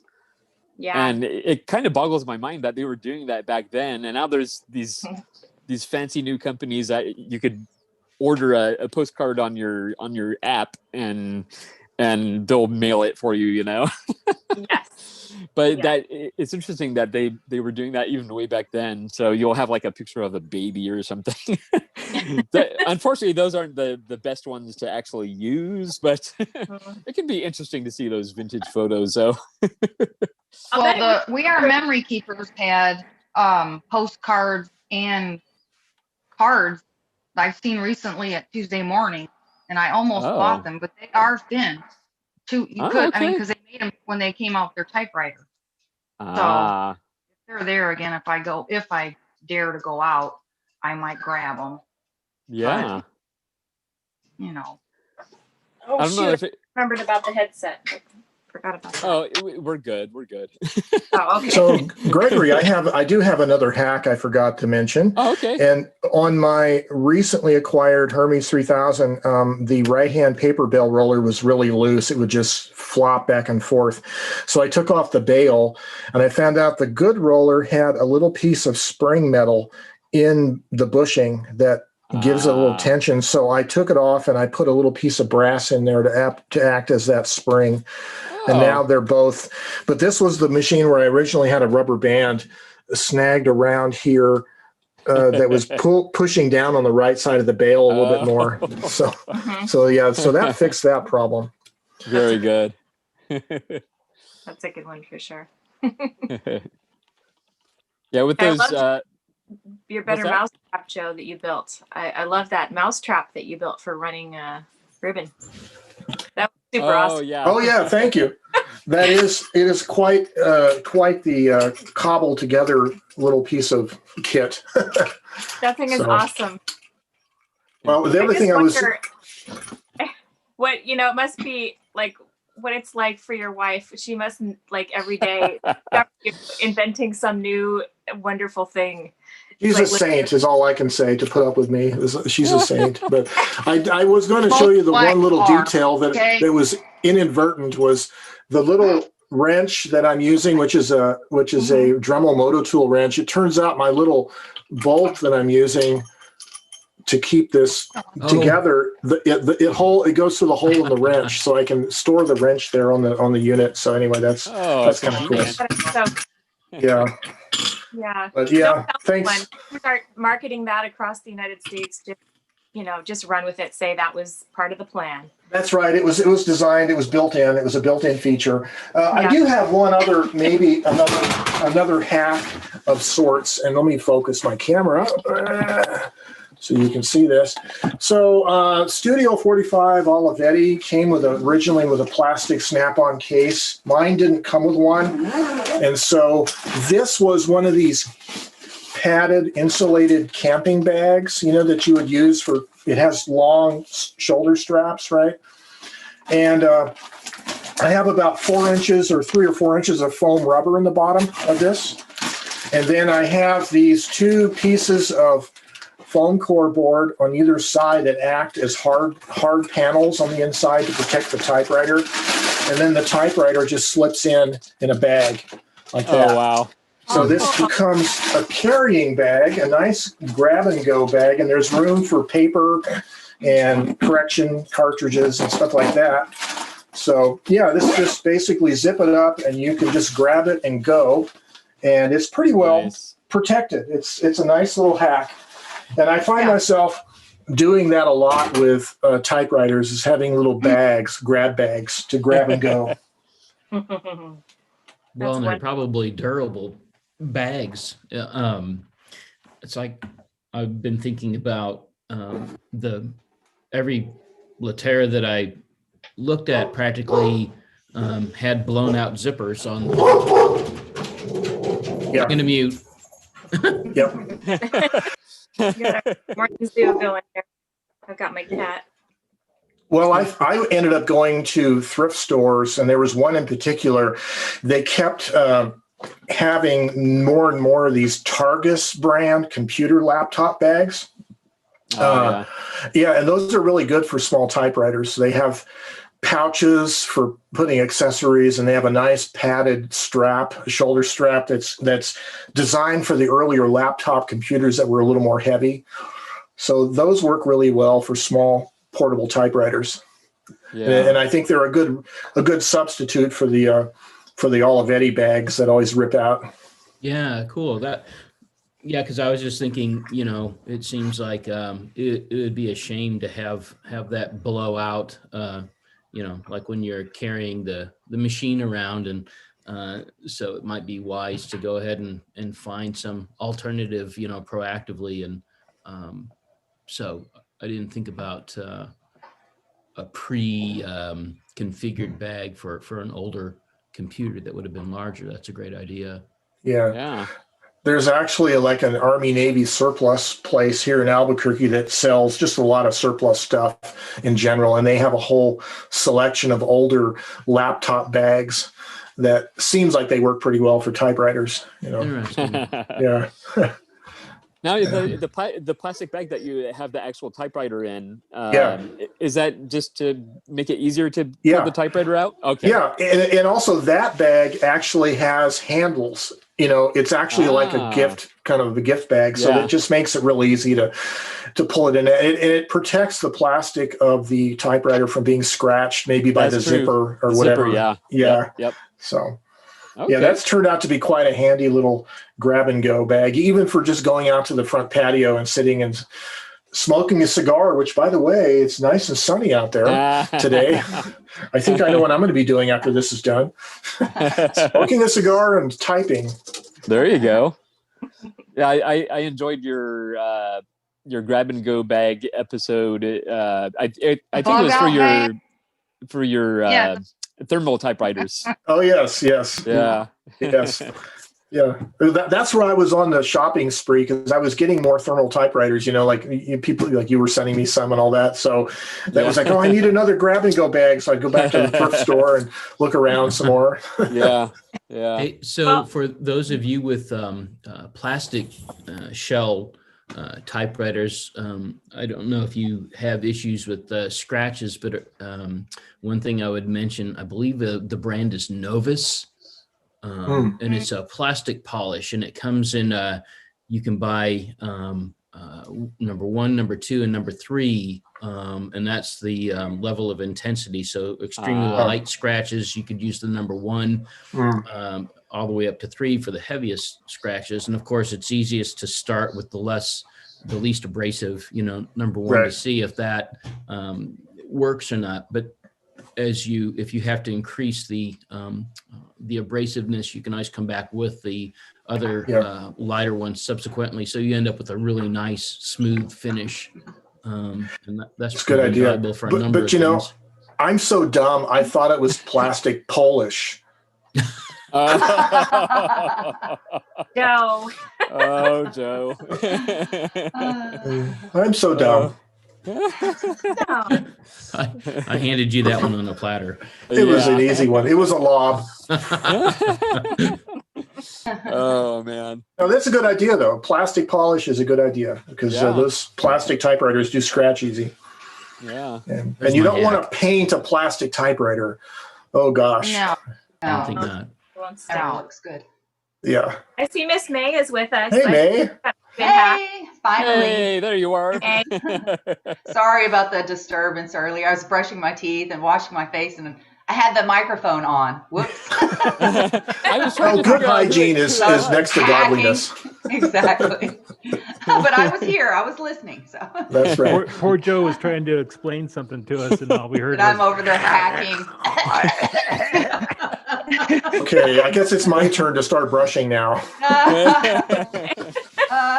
Well, I did learn a little something about Zoom, that if you are using a computer, you can go into your audio settings. If you click the little arrow by the mute button, there's audio settings, and you can choose to adjust or suppress your background noise. And there's settings for low, medium, and high. So for those of us that are typing while we're talking, you could set your suppression on high, and that way we won't hear your typewriter while you're talking. Or if we're having a type and talk, then turn that off, and that way we can hear a typewriter. So, but I've noticed on the cell phone those settings aren't there, so you get the full volume. Brush and talk. Those are some Zoom hacks for you. on the cell phone, it's actually hidden. It's it's called use original sound. So if you do use original sound, it's not going to remove background sound. So so that's what I was doing the last time we had the type and talk, and why my typewriter sounded like karate chops. Yeah. That was fun though. Yeah, that was the point of type and talk. Right? Yeah, we love those sounds. Awesome talk. Very good. Okay. So I have a little show and tell. Yes. I know it's not do. show and tell, but my boyfriend, he's not into typewriters, but he's into me. And he knows I love typewriters, and he listens when I talk about things I wish I had. And he got me a little miniature, nice. wrench set, Tiny wrenches for typewriters. Oh wow, nice. And then he got me some little magnetic trays, so I can keep up with their little collapsible magnetic tray, so I can keep up with my screws. So that was nice. And then he asked me, you know, what kind of typewriter books would you like? I said, well, I want all the typewriter books by Richard Polt. So I've got the Typewriter Revolution. And then I've got all three. Oh, yeah. Yes. Yep. Oh, yes. All three. So I've got some reading to do over this. That's right. Yeah. Yes. And then finally he got me. Hold on just a second. Oh man, May, this man is in love with you. Who is this guy? I mean, man. So, and then he got me a chocolate bar, but notice the logo on the chocolate bar. It has Royal an Dark. uncanny similarity to the Royal logo. Look at that.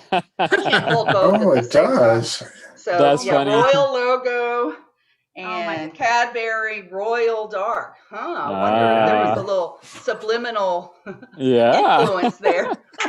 We were talking about brown typewriter ribbons before, and that's Royal Dark chocolate color there you go. right there. I don't know, May. This guy sounds like a keeper. He is. He helps me a lot with some of the tooling and technical stuff. If I need like a screw drilled out, you know, or a drill press or a bandsaw, he's got all that stuff. What a sweetheart. Those wrenches are awesome. Yeah, they are. So, and they're metric and standard. Is that the word for English? Metric and standard. So. Wow. The all important 4.5 millimeter right there. Yes. Yes. And I used it. Have had me at chocolate though. That's all. And dark at that. Dark chocolate. That's right. It's healthy. Oh yes, that's right. Cool gifts. So that is wonderful. One of the things I did not know that backspaces that the that's my Miss Nora. Typewritten. It's so cool to have a book where the text. That's the whole point. Yes. Yes, I love it. And so it's so cool. So unfortunately, I didn't get into the second volume or the third one. I got my story in the first one, I think. But yeah. Oh, nice. Search for it. I haven't looked yet, so I'm gonna have to see if I can find it. I'm thinking about the horror one that he just commissioned now, but it's getting on time wise, and I don't really write the horror genre or terror genre or whatever he called it. So I don't know. Are any of you guys thinking about writing for the next project for his? I'm working on an idea, but it's just a very vague idea right now. But I do definitely want to participate. But as far as you, there has to be a nightmare that you could remember or something, and you could just throw a typewriter in the story. That's right. The nightmare is the typewriter comes broken.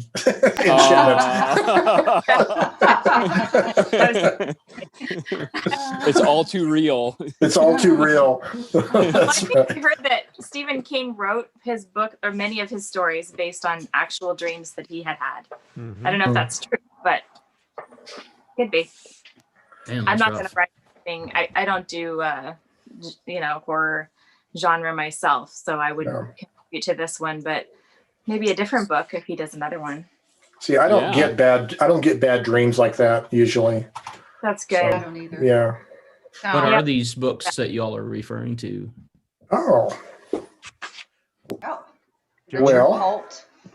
Richard Polt. Loose Dog Press. Backspaces. There's a series called. I guess the first one is Typewriter Revolution. That's the. Okay, yes, no, I've seen that. That's the how-to. And then there's the series Cold Hard Type. There you go. Paradigm Shifts. There's number 1. Escapements is volume 2.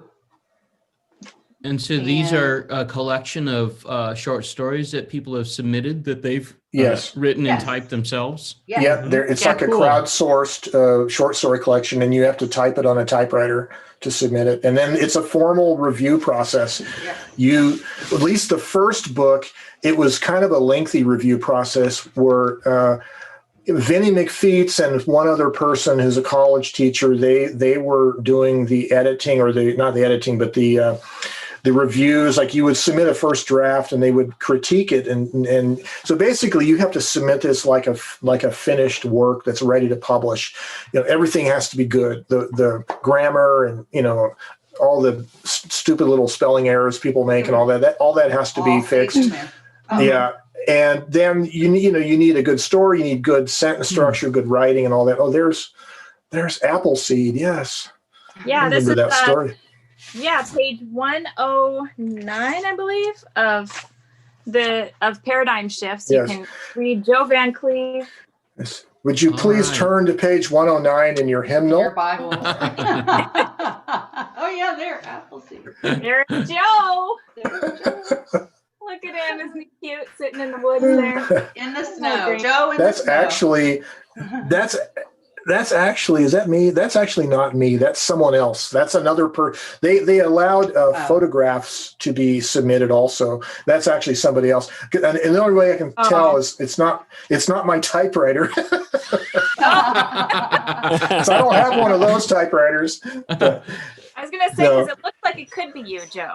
It could be me. Well, they have to fit the photos in somewhere between the stories. So it's just, wherever it ends up at. But yeah. Yeah. But there's power supply there on the ground. I don't know what that's all about. Yeah, that's like a plug strip in the snow. That doesn't look safe. It looks really unsafe, yeah. Maybe it's Well, so it's unplugged. that you throw away the plug and you can still type. Yeah, I wouldn't have done that. I wouldn't have put a plug strip on the snow. I guess one of the rules were no cursive. It was a real interesting. Yeah, it was a real interesting process of writing that story. And it was kind of nerve-wracking because, it's sort of college level, professional level writing, and I hadn't really done any of that before. So I did make a serious attempt at revision and making sure it was as good as I could make it. So I was kind of pleased with the way it came out. But I think that process of writing a story for that first volume kind of made me a little less excited about doing one for the second volume because, first of all, I didn't really have a good story for the time travel thing. So he also had to work. Yeah, it'll work. Dark I actually started working on a storyline, which was the Backspaces Volume 2 was going to be time travel and typewriters. And I actually had this idea for the 1929 round the world flight of the Graf Zeppelin, which happened.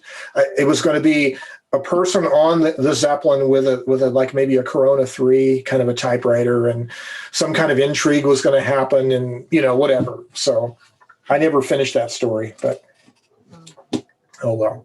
That sounds like a cool one, though. I like that. Yeah. Yeah, I was going to make it. Yeah, I was going to make it so the guy travels back in time and ends up on the airship in mid-flight, and he has to explain his presence. And there's some intrigue. Maybe it's a Zeppelin, so it's bound to be something involving pyrotechnics, right? Or the threat of pyrotechnics. So yeah. Or you could take the opposite approach and bring some of the typewriter innovators forward into the future and insert them into the clean room with you somehow. Yes. Well, it's funny you mention that because I've spent so much time in the clean room, and we have the automation we have overhead vehicles that run on monorails, and they automatically drop the production material down in boxes on the equipment, on the manufacturing tools. So everything is automated.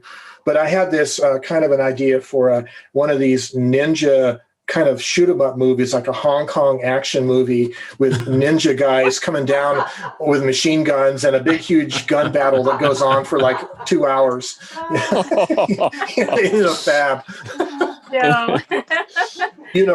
Slow motion of silicon wafers shattering like glass, and Wow, that would be awesome. Maybe the typewriters can turn into transformer guys, and they can That's start, that's battling right. each other. That would be actually really cool. That would be cool. They would have to be Japanese typewriters. They'd be like rubber typewriters that would unfold.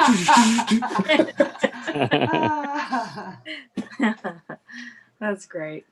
Too much And time. then the Hermes typewriter would say, "Ooh, I don't know. The French, the Germans are fighting. We're going to stay neutral." Oh, I shouldn't say that. Anyways. Someone needs a nap. Yeah. Yeah, That's I'm right. tired. You tired? I'm tired. You're a night owl. How long have you been up for, Ted? Oh, let's see. I was up till 3 last night.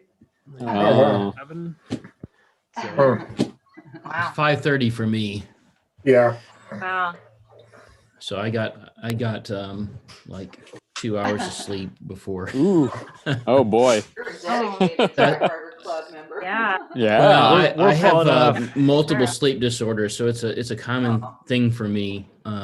So the first time I joined, I was really worried I was going to nod off mid meeting. Oh. Oh, coffee. Lots of coffee. I'm so used to it. It's just normal. Wow. I'm Yeah. sorry.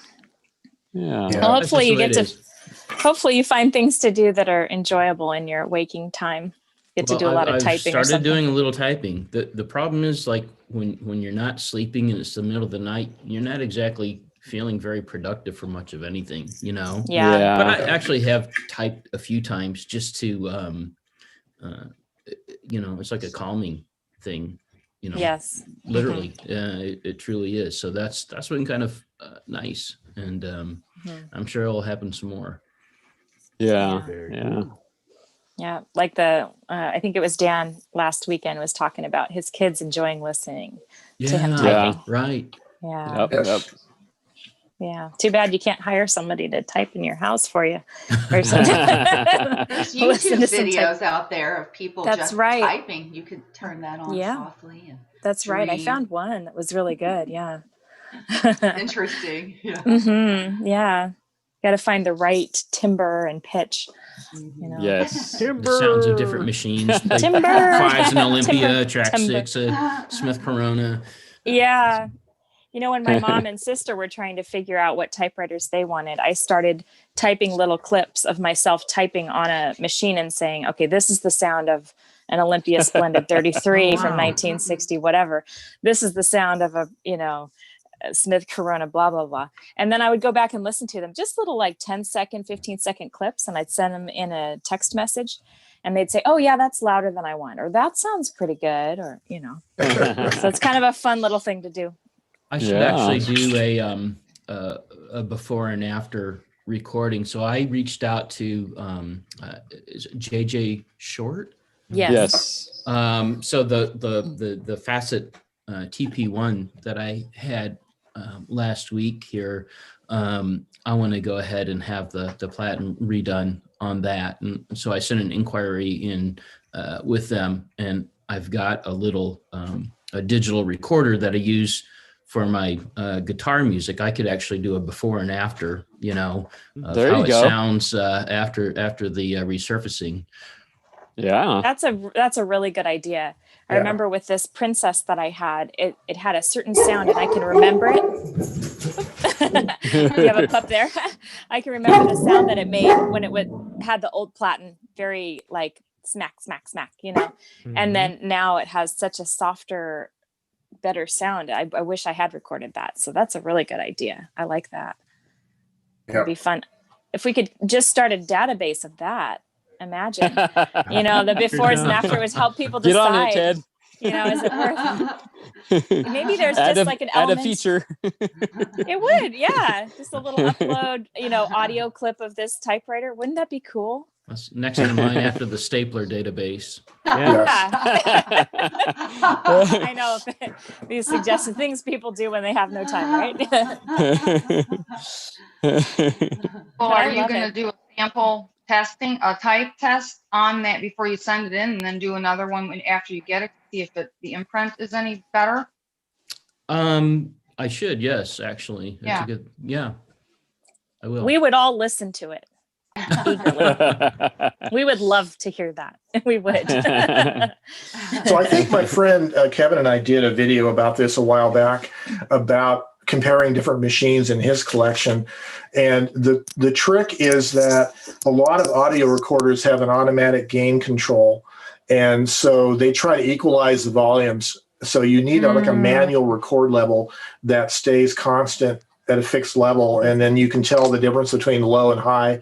And then there's also like the timbre of the sound, or the spectrum of the audio. Like some of them, I'm sure if you had a spectrum analyzer, that would be a complex waveform, but some of them seem more high pitched, more of the sound of it is in the higher range, and others it's more mid range or low. And depending on your hearing, you might think a typewriter sounds less noisy just because you can't hear high pitches as much, and it's a low pitched sound, something like that, right? So it's kind of complicated. Totally yeah. That's totally true, because I have a hearing loss a little bit and I can't get those high tones either. So maybe what I think is fine is probably driving people crazy. But I noticed, like with this Olympia that I have, I did get the platen redone on it, and I was surprised that it wasn't quieter. I thought it would end up being quieter after the fact. It's quieter than it was, but it's not as quiet as I was expecting. And also as compared to other machines that I have, which made me think, well, then now we're talking about sound deadening. And I noticed that in these machines, they don't have that, they're just straight up metal. So that could be an issue right there. This isn't sound deadening. This is just panel. And also the lower part of the body panel too, there's more room there probably for, that would be another good resource is, like I can go to Michael's or Hobby Lobby and get the little 1/8-inch thick adhesive craft foam or felt, but it would be nice to have something like a 1/4-inch thick that has adhesive already on it, like a peel-off backing. And somebody probably sells that somewhere. Furniture I've been looking felt, for some. the big square furniture felt. Or like carpet felt or something. Yeah. Well, they carpet pad. An easy mount makes it's first remounting your wood block stamps, getting them off the block. They sell 8.5 by 11. It's really sticky on one side, and you can get it in different thicknesses. They sell it on eBay, but it's easy mount foam. Okay, well that's good. You can cut it, however you want to cut it, whatever shape you want. Once you stick that down, you're not taking it off. Yeah. So it's sticky. Well, Sarah, I was also going to say that you might want to check the ring and cylinder adjustment on your Olympia. Maybe with the new platen, maybe it's hitting too hard. So without a piece of paper in the machine, if you push the type bar up to the platen, you should be able to just barely fit a piece of paper in there kind of loosely without it being too tight. Okay. Yeah, so what you do is, so manually move a type bar up to the platen, like press the key and then move it up, and then put a piece of paper behind it between the typeface and the platen. And how tight is that paper? Can you pull it? Yeah. So now what you want to do is with your third hand, you want to push the actual back of the type slug into, or at least push the base of the type bar as far into the anvil that it'll go, that little ring-shaped metal surface. And then try to pull the paper up and see if it's grabbing the paper. It should barely kind of grab it, but still be loose enough to pull out. Yeah, so... yes, it's kind of tricky because you need 3 hands and you have to hold your mouth just right. So if I push it in as hard as I can with my finger, Joe, it won't come out. Okay, it sounds like it's too tight. And the adjustment on that for a lot of machines is the carriage itself. There's adjustment screws on the carriage, the bearing race, to pull it back a little bit further. Were you pushing up towards the top of the arm where the slug's at, or were you pushing down at the bottom, the base? Up towards the top. So Joe said to do it towards the middle, right where the circle is. Well, try. No? The little ring-shaped anvil that's below. Right there. There is a little part of the type bar that hits that anvil, and that's kind of where you want to press. Down by the segment, right? Down by the segment. Right down here. Yeah. I don't know if that's obvious. Let me see. Let me get a red pen here, like down here. Yeah. Down at that segment where the little marks make, from where. Yeah. Right there. So I was pushing against this. Yeah, it's going to be further down on the type bar, closer to where the joint is. Yeah. Yeah. So then, and is it still tight? Is it still too excessively tight even that way?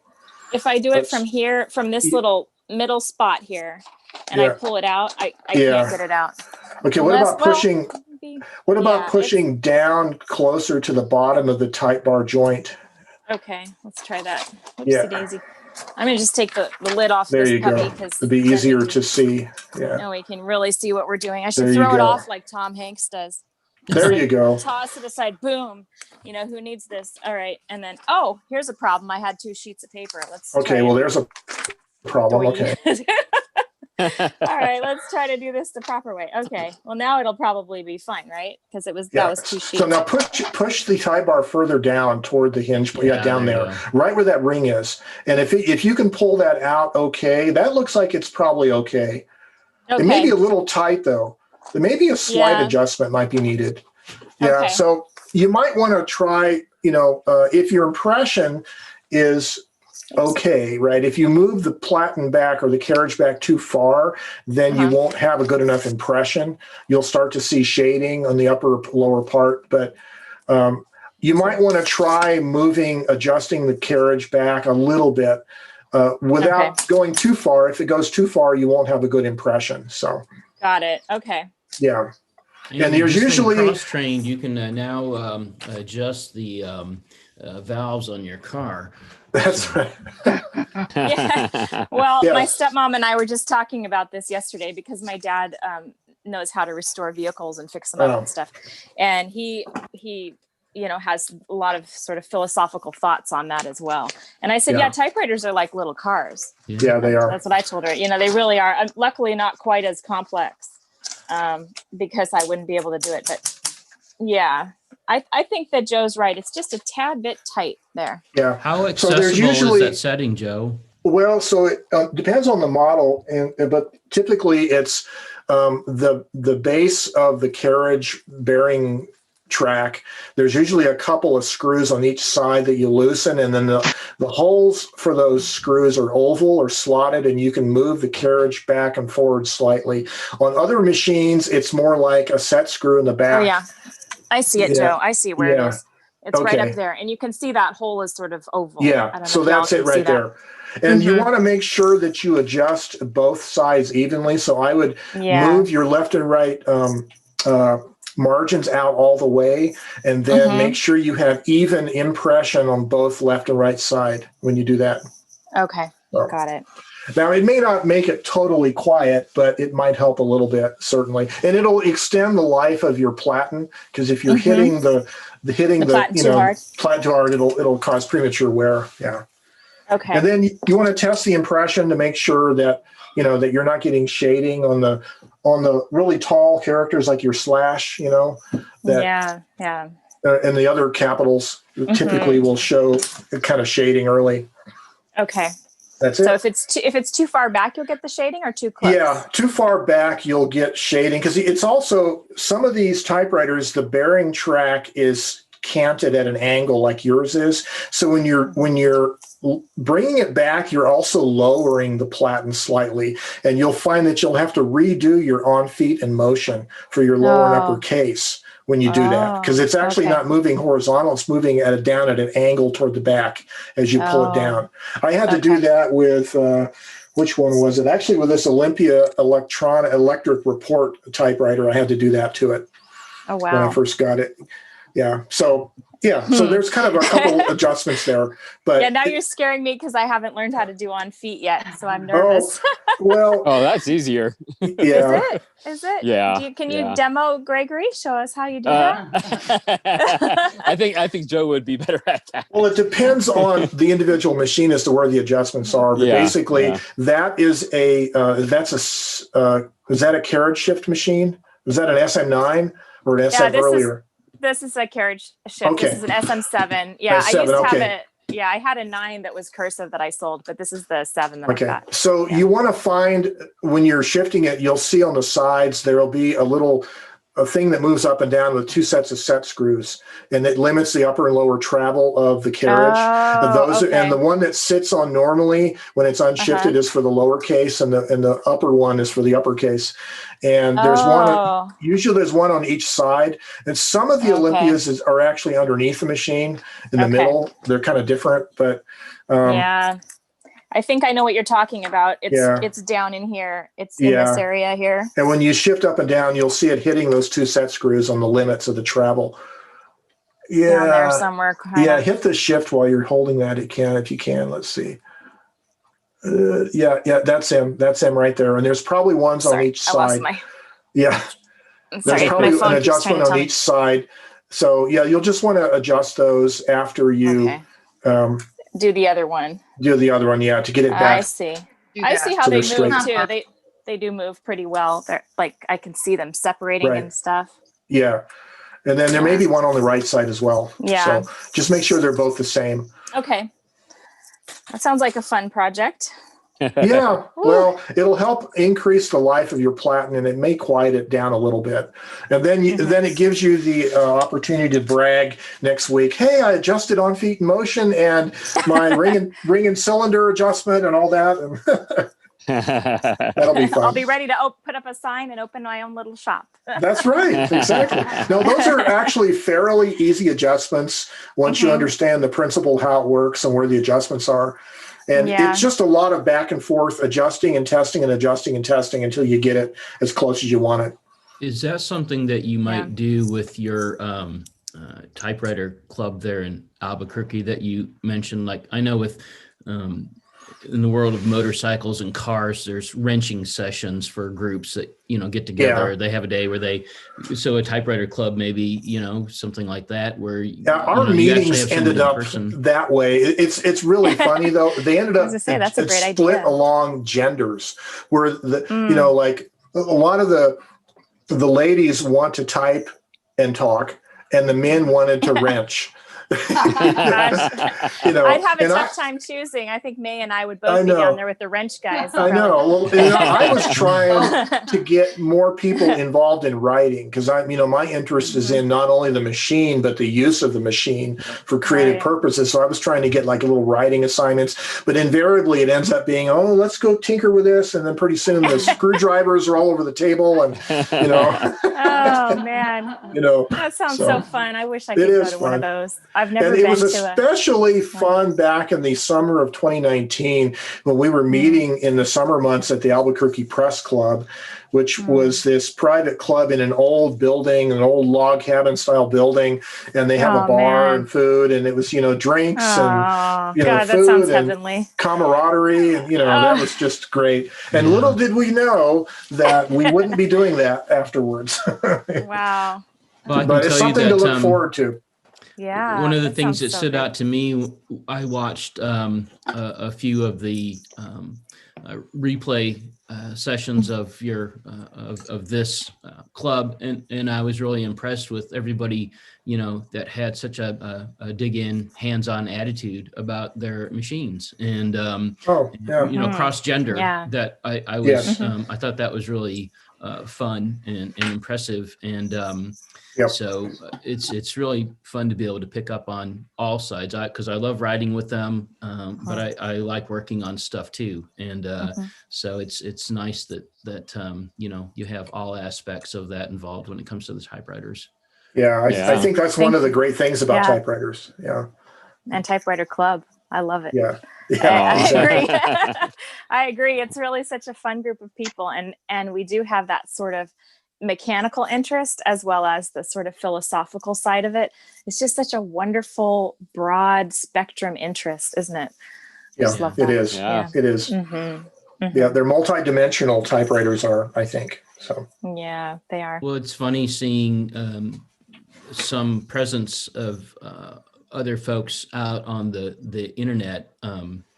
After I got the Smith Corona, I was entering information into the typewriter database, so there's Ted, and then I saw May had a listing for a machine with like 6 character per inch type, Yeah. And I was like, oh my gosh, it's like you could, type up billboards with that thing, but I recognized from the club. And so it's a small world and in a kind of a tight-knit community, it seems, that you guys make it easy or approachable, I should say, for others. And I have a feeling that Gregory, your community is going to continue to grow quite a bit over time. I hope so. Agreed. I think it's a blast. Typewriter people are really, as a rule, I've found really nice people, smart, funny, and kind, and curious. And then there's so many great. Yeah, and you're all of those things, I'm sure too. You're not here by accident, Bill. But I find it really is a neat community, and it's inspiring. Yeah.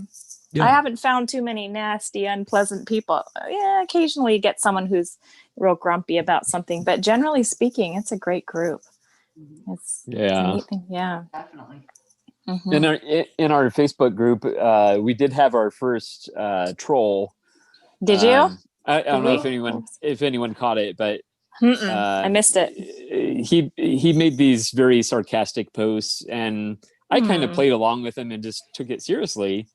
But then in some comments, it was very, very clear he was a troll. So I banned him. So that's too bad. I think the only negative that I've seen in the typewriter community is more to do with the traditional collectors, because there's a difference between, like, traditional typewriter collectors aren't typewriter people in the sense that they don't want to use typewriters.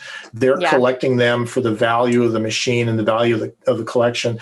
And there's some like rivalry things, like long history between some of these collectors that you can tell there's some background going on there, right?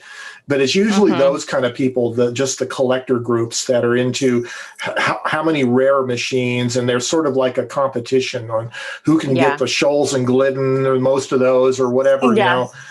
So those kind of people, I don't really. I'm not really inspired by as much, because my interest is more in like more contemporary typewriters and more of the usage and the culture of typewriters, right? And our kind of social group, what do you call the typosphere kind of typewriter people, right? Right. The enthusiasts, I consider myself one. Yeah. I mean, I don't think you need to have 52 Olivers to, I mean, no offense, but I think. No, I'm okay with the collections. The collections. It's just that there's some kind of a rivalry. It's like it becomes like a contest to see who can get the best collection. And so it's a competition, and it's too competitive, I think.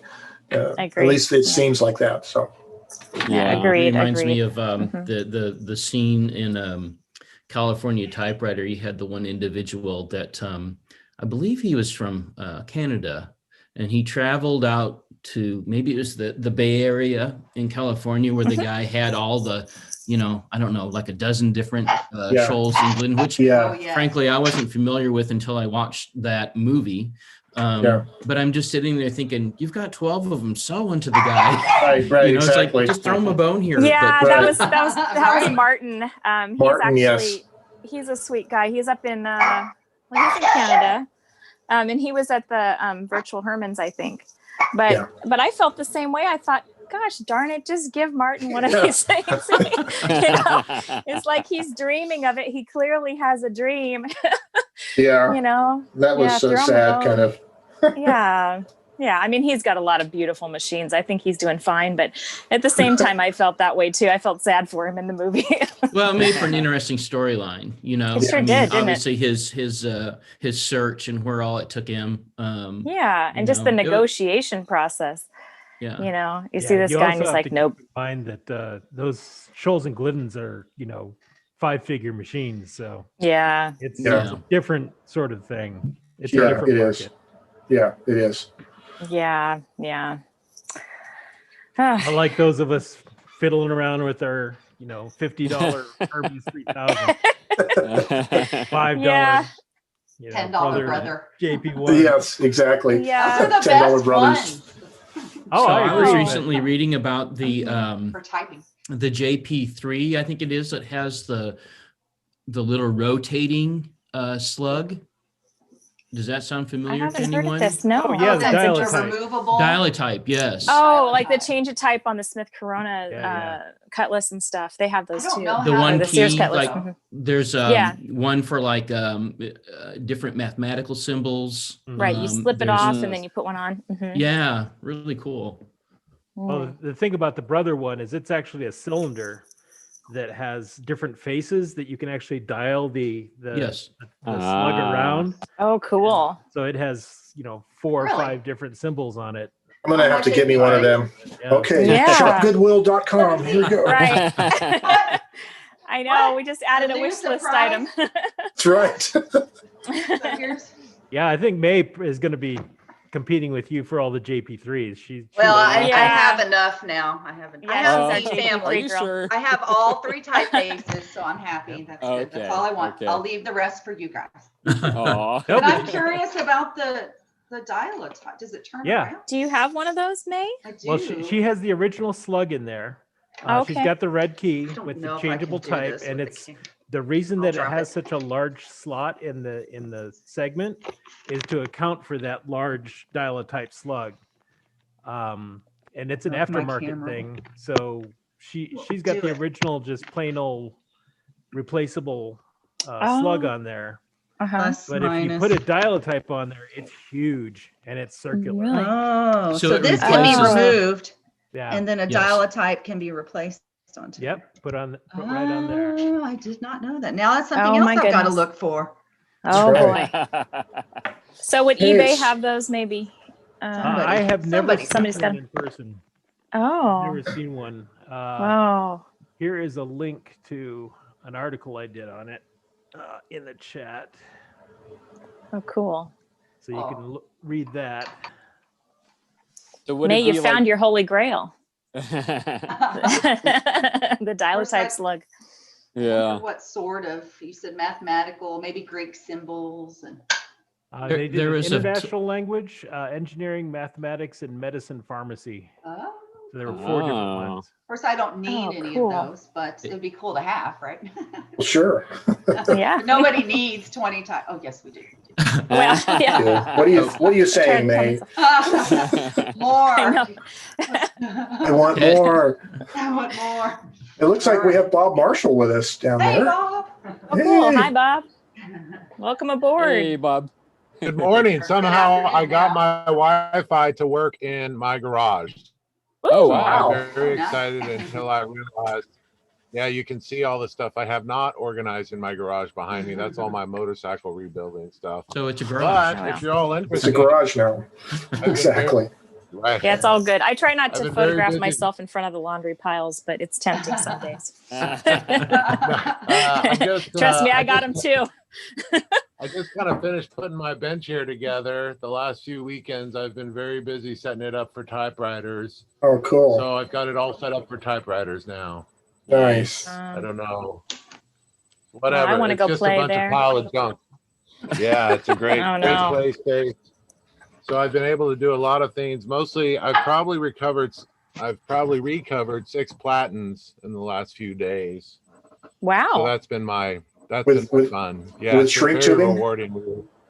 You doing the Yeah, shrink tubing? Yeah. So you're using How's like that the work? heat. Yeah, I've got 3 Heat or gun? 4. Yeah, Sorry. yeah, I just use a heat gun. The big thing is prepping, the platen before I get it going. I've learned if I get it, obviously I need to sand it as smooth as I can, which I do, with my drill. I put it in my drill and then I clean it as good as I can. And then I heat it up just a little bit. And then once I cut the heat shrink tubing and get it going, I start from the center and just slowly work my way out. And I've probably done 20 of them in my lifetime, but needless to say, it's terribly rewarding because 9 times out of 10, I've learned you don't always have to replace the small rollers. Sometimes I can just recover. We all know taking the small rollers out is where all the work is. So I've gotten really good at just recovering the platen, and that kind of takes up any excess room where the platen might have shrunk. I just did this gorgeous Seems great. This is a Remy Scout model. Oh, cool. I just recovered this and totally gave this thing new life. I think we were just talking You know, about the Remy Scout last weekend, or maybe it was something else similar. Yeah, Yeah, it no, looks great. this thing's great, and I think Wow. it's got a few nicks and dings. Obviously, the big problem is that it only has the single shift. It has no margin or tab, which I'm okay with, but it does not have the other shift over here, and so that really drives me nuts as a writer. So I suspect I'll just be selling this model, but it's wonderful to have a shiny new platen. Not that you guys can really tell, but It's nice. Yeah. Yeah. I believe that those buttons were added as time went on. The first years they had the shift just on the one side, then they added the other shift, I believe. Because I was learning about that when I had my Remington 1. Go ahead. I think it'd be real exciting. There's my rack of typewriters behind me. I think it'd be real exciting to see, you know, maybe this machine, it was okay to hunt and peck on it. I don't know. I've tried it several times, but the whole not having a shift on the right for my right pinky has really driven me nuts. But it's a wonderful machine. It's great to recover it. I'm real excited if anybody's ever recovered with a different color other than black. We could use blue, we could use red, we could use green, we could use, there's all sorts of different color heat shrinks. So look at Monk over there shaking his head. I think that would be a neat. Where do you get the shrink at? Oh, I order it just from eBay. There's all sorts of suppliers who sell the big stuff. I think I pay $20 for 20 feet, you know. Wow. What size do you get? What size do you think works best? Yeah, just a size bigger seems to be working real well. So that way the heat shrink, when I do heat it, it's not killing itself to really shrink up and it doesn't get too hard. Okay. I did a really big one, an old LC Smith with a right carriage return. And I used, I think, a 2.5, and that got down to 1 7/8. And it's just a little too soft, but I can just give it a bit more heat and it'll harden up. So it wasn't, so that's the idea. If you've got, you know, in diameter, if you've got a 7/8, use a 1 inch. If you've got a 1 1/4, use 1.5. So I think as far as heat shrink tubing, I think I just have a 1 inch, 1.5, and then like 2 1/4. And that seems to have covered everything so far pretty well. So yeah, the big ones can turn out a little soft. So I end up giving them a lot more heat just to kind of harden them up, which seems anti-productive, but kind of what has to be done. Anyways, that's been my hack lately, and it's been extremely rewarding, and it just makes the typer that much nicer to type on and enjoy, and you know, whatever. So, and again, I've only done maybe 20 machines, but boy, talk about bringing life to a new machine. I've noticed too, you know, some of the models I know that Joe loves as well as I do, you know, the Smith Corona, is it the super silent? Right, I've got a few of those. Also the Remington, you know, the anything that weighs 12 pounds, it seems, is awesome. And I don't know if they use superb rubber or if people didn't use them as much because they weren't as portable as people thought they were. But needless to say, those platens seem to never need to be covered. I can just kind of hit them with some sandpaper, make sure they're nice and soft or nice and round, and that works really well. But it seems any typewriter that's extremely small or extremely large, it's okay to do it. The other thing I'd love to show off is what my girlfriend's been doing. Can you guys see the artwork on that machine? Kind of. No. It's not You're looking at the back side of it. Yeah. I think. Oh, wow. Yeah. Okay, you have like a landscape, right? Kind of a. Yeah. There's a ton of artwork on this machine. She'll spend hours going through these machines. I wish I could get the lighting just right, but anyways. What model of Smith Corona is that? That's an 88. That's an 88. Yeah. Yeah, the clunkiest model imaginable. I was gonna say it looks a lot like an RC Allen. Yeah. Yeah. No, this seems real clunky, really ugly, but it taps extremely well, and I got it rocking really well. And I went to sell it, and nobody wants anything to do with it because it's really ugly. So I we went ahead and painted it. She does a lot of neat painting. I've got other models where she does this great scroll work. Anyways, it's worked really well. It's very exciting. That's wonderful. Very good. Yeah. I had an economics question for you, Sure. Bob. Sure. So I'm sure a lot of people are thinking to themselves, can we get Bob to do our platen for us? And would it be more affordable than JJ Short? Oh yeah. I tell you what, I think a wrap platen, I haven't had to replace any yet, but I'm sure any machine I've replaced the platen on, I'm sure I have not typed more than 10 or 15 hours on it. I suspect it's not going to last as long as a regular wrap platinum was. They used to replace the carriages on the quick releases like that big Corona I just showed you, probably every other week. That's what I heard. So if you think every other week, 8, 16, so that's, 30, 32 hours of typing on a platen before you have to recover it. So I don't know how long it will last. I think that's the downfall is how long it would last. And I'd be real interested in answering that question before I start wrapping platens for people at $20 a pop or something. I mean, it doesn't take much to do it. And the hard part would be knowing where, receiving it and then shipping it back out, right? That would be the hard part. Yeah. So I was going to mention that there's you can get really thin sheets of rubber online. And so somebody, maybe it was you, Bob, or somebody said that you can get as thin as a 64th of an inch. Now, I bought a sheet of rubber that was a 16th of an inch just to use as a backing sheet on a hard platen typewriter. It was a little bit too thick for some of my machines, but I'm thinking if I get a 64th of an inch sheet of rubber, that might be a good alternative to actually getting your platen recovered. Just use it as a backing sheet, right?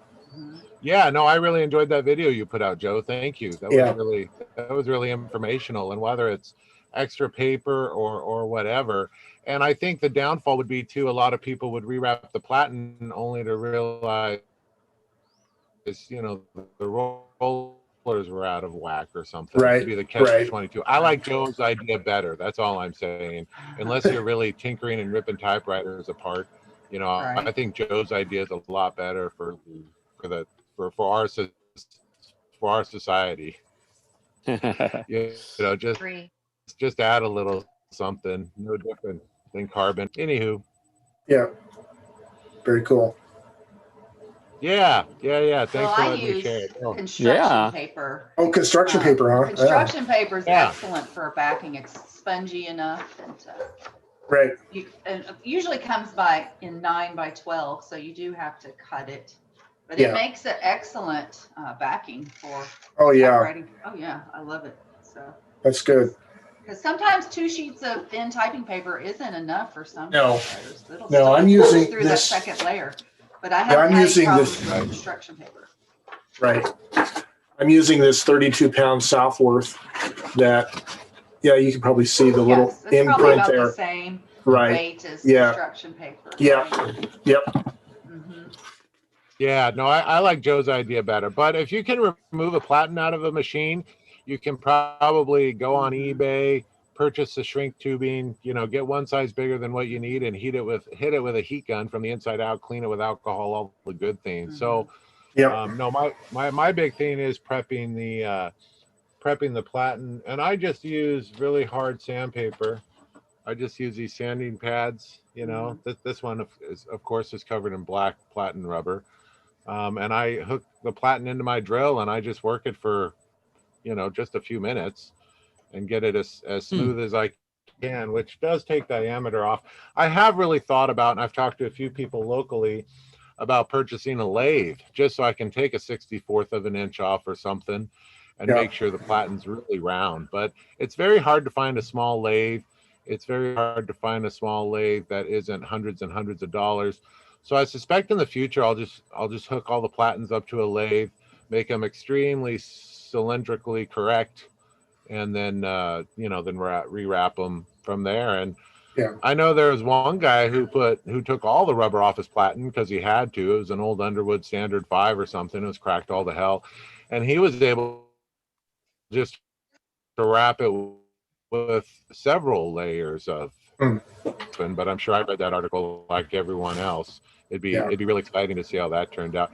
JJ Short is awesome, but you have to have all the information for them, and it's several emails back and forth before they give you a quote on what it costs. Well, it's all about $150. I've had them do, I think, 2 of them for me, and it's a lot of work. That's all. Yeah. You know, that's all I mean. But it's worth it if you have the machine. But $150 it's hard to justify spending that on a machine that's only worth $50. Yeah. So, well, heat shrink tubing might be a good alternative if you're going to use colored heat shrink, as you mentioned, or somebody mentioned it. It's kind of fun to have a red or a blue or something like that. It would be neat. So they JJ Short quoted me 75 for my Facet TP1. Yeah. I was just thinking as you're talking, maybe you and Joe could team up and come up with a little jig, so you could create a mini lathe out of a power drill. You know. There you go. Yeah. I thought at one time years ago, Dremel had a lathe attachment where you hook your Dremel Moto tool into it and it would power this little mini lathe. Oh wow! Yeah. Interesting. Yeah, that would be exciting because it's really just the rails and then the stanchion on the backside. That's all you need. Right. So no, it would be neat to find something like that. Something for very small woodworking. Maybe if you were making furniture for a dollhouse. I don't know. In the world of motorcycles, all my friends, we all have very big lathes that we use for the forks and things like that. So I just don't want I don't want an 8-foot lathe or a 6-foot lathe hanging out in my garage. I don't have room. I just have the carriage shed. So it'd be neat if I could get one that's, just 15, 16 inches. I don't know. So we'll see. Yeah. We'll see. Yeah. Anywho, thanks for letting me share. Yeah, definitely. Thanks, Thank Bob. you. Cool. Yeah. Yeah, good to see you. It's always good to see you as well. Well, guys, I'm gonna take off. Yeah, I was just gonna say, does anybody else have anything to share? Or yeah, we'll see you. Oh, isn't this a hack? The topic is hacks. Yes. No, I do have a little hack. Oh, a hack, a May hack. A May hack. Well, first of all, I have a case here. Oh. Inside, it's see if I can do this well on camera. Is that a soft case? Looks like a soft case. It's all the way around the front. Typewriter came in it, but the typewriter was awful. But the case, look at this red velvet. Oh, nice. Oh yeah. Let's see. Let's lower this a little bit here. And inside, it fits the Olivetti Latera. Oh yeah. So you can swap cases. So that's a little hack. Not really a hack, but I'm sure other people have done that. That's neat. Fits it Latera came with a broken paper bail. That's why it was $20. So I snagged it anyway, of course. And somebody sent me a bail, but it was from an Underwood Olivetti. So it's not the same attachment. But what I did, that's not going to stop me because I want to use this machine, right? So what I did is I lashed the bail just directly on the machine. I don't know if you can see it with twist ties or safety wire. Nice. I'm trying to, it's backwards when I'm moving my, so anyway, I lashed the bail directly to the machine so it doesn't move. You can't lift it up. Okay. But if you're very careful, you can take a piece of paper and roll it and slide it under there, no problem. So the bail, regardless, I have to guide it underneath the little rollers of the bail. And once you get that rolled underneath, it's easier if you push them together so you can kind of do it at the same time. It just slips right underneath the bail, no problem. Yeah. And then, well, of course, no problem when you're on camera. When you're on camera, and now I can type with it. Oh, wonderful! Nice. So that's good. While I'm waiting for an actual bail, eventually I want to find a replacement, but it's really hard to find a beat up Latera that has the 100. The pitch that goes all the way to 100. I want one to match. So until I find that, this works in the meantime. So it's a quick hack. Now I can use the machine. Now I kind of like it. It's people talk about it being mushy, and it is, but there is a setting for touch control. So You can put it on high if you don't like the mushiness, but I actually like it, and it's very quiet. This would be a very good ultra portable machine. It's very solid. Everything about it's great. Just the bail situation, but now I can type on it. I have to admit, May, that's my girlfriend's favorite machine, and it's the Latera 32. Yeah, she sleeps next to it. Next to her bed. I've woken up a few times, and that thing's clanking in my ear. This isn't good, Bob. This isn't good. Lord only knows what she's writing, but yeah. Yeah, you don't know. That's hilarious. And then the other hack, one more, is that's a brother typewriter. I call it my happy, silly typewriter because I saw a Kmart typewriter on eBay. My goodness. I just had to have the Kmart typewriter. It's hilarious. That looks like the Studio 45 Olivetti almost. It's plastic, on the outside, but it's a good solid plastic. And the machine itself is, it's a brother, so it's nice and solid. Let me get stuff out of the way. Yeah. This is the machine I take with me to school, and I type little teaching reflections, each day. Usually I only have time for a few lines, but it's something. But the line spacer stopped working. Let's see if I can. So the line spacer doesn't advance the paper anymore. There's a little tab that keeps the distance of the little ratchet system. And in order to fix it, I have to disassemble and bend some metal. And I thought, how can I do this more quickly? So I have a red tie, and I just slip it down in that little gap, and it's just the right distance. Wow. It sits in the typewriter, doesn't fall out. I can even put it in the case, and it's still. So I just leave the bread tab there, and now I can line advance. Very good. And now you know when it expires. I'm sorry, man, but your typewriter appears to have expired. So. That's right. It's a nice little typewriter. Yeah, that's cool. Yeah, it's very I like those kinds of fixes. That's pretty cool. So maybe one more. Oh. One more hack. And I've shown this before. I was going to tell her I fixed that in my faucet last week. You did? You fasten? Yeah. And then, hey, course, May. Yes. Oh, well, one more, and then of course you. May, I'm sorry if I can interrupt you. The antique typewriters. Oh, I like it. The knife. For support for the JP1, just take a plastic fork and bend it a little bit, and tape it on the back. It's the picnic typewriter. Yeah, so that's now right. I have paper. Okay, that's my favorite. That's my favorite. I love that. That is awesome. That is awesome. That's total MacGyver. Yeah. Yeah, when in need. May, you were showing off your brothers there. I have to say, I had the same issue with my faucet last week or the week before. I was literally able just to stick a very small screwdriver. In fact, it was this particular screwdriver in there, grab the tab, bend it over just a smidge, and get it to work again. So I think every so often it just falls off kilter. So right. Anyway, I think using it over the years, it's metal, so metal does move. Hey, Diane. Hey, Diane. Hello. Don't be afraid to try this. Yeah, so hello. I did try that. Hello. I did try to stick a screwdriver in there, but I would have ended up marring some other stuff in order to bend it. So, and disassembly is always so difficult with some typewriters. So, but that works. So I'm just going to leave it. If I ever sell the typewriter someday, I might fix it. But until then, there you go. Yeah, if it ain't broke, don't fix it. That was really clever. Thanks for sharing that. That was awesome. Trying to think if I had any. How are you, Diane? Oh, I'm pooped. I just got home from mom's. Oh yeah.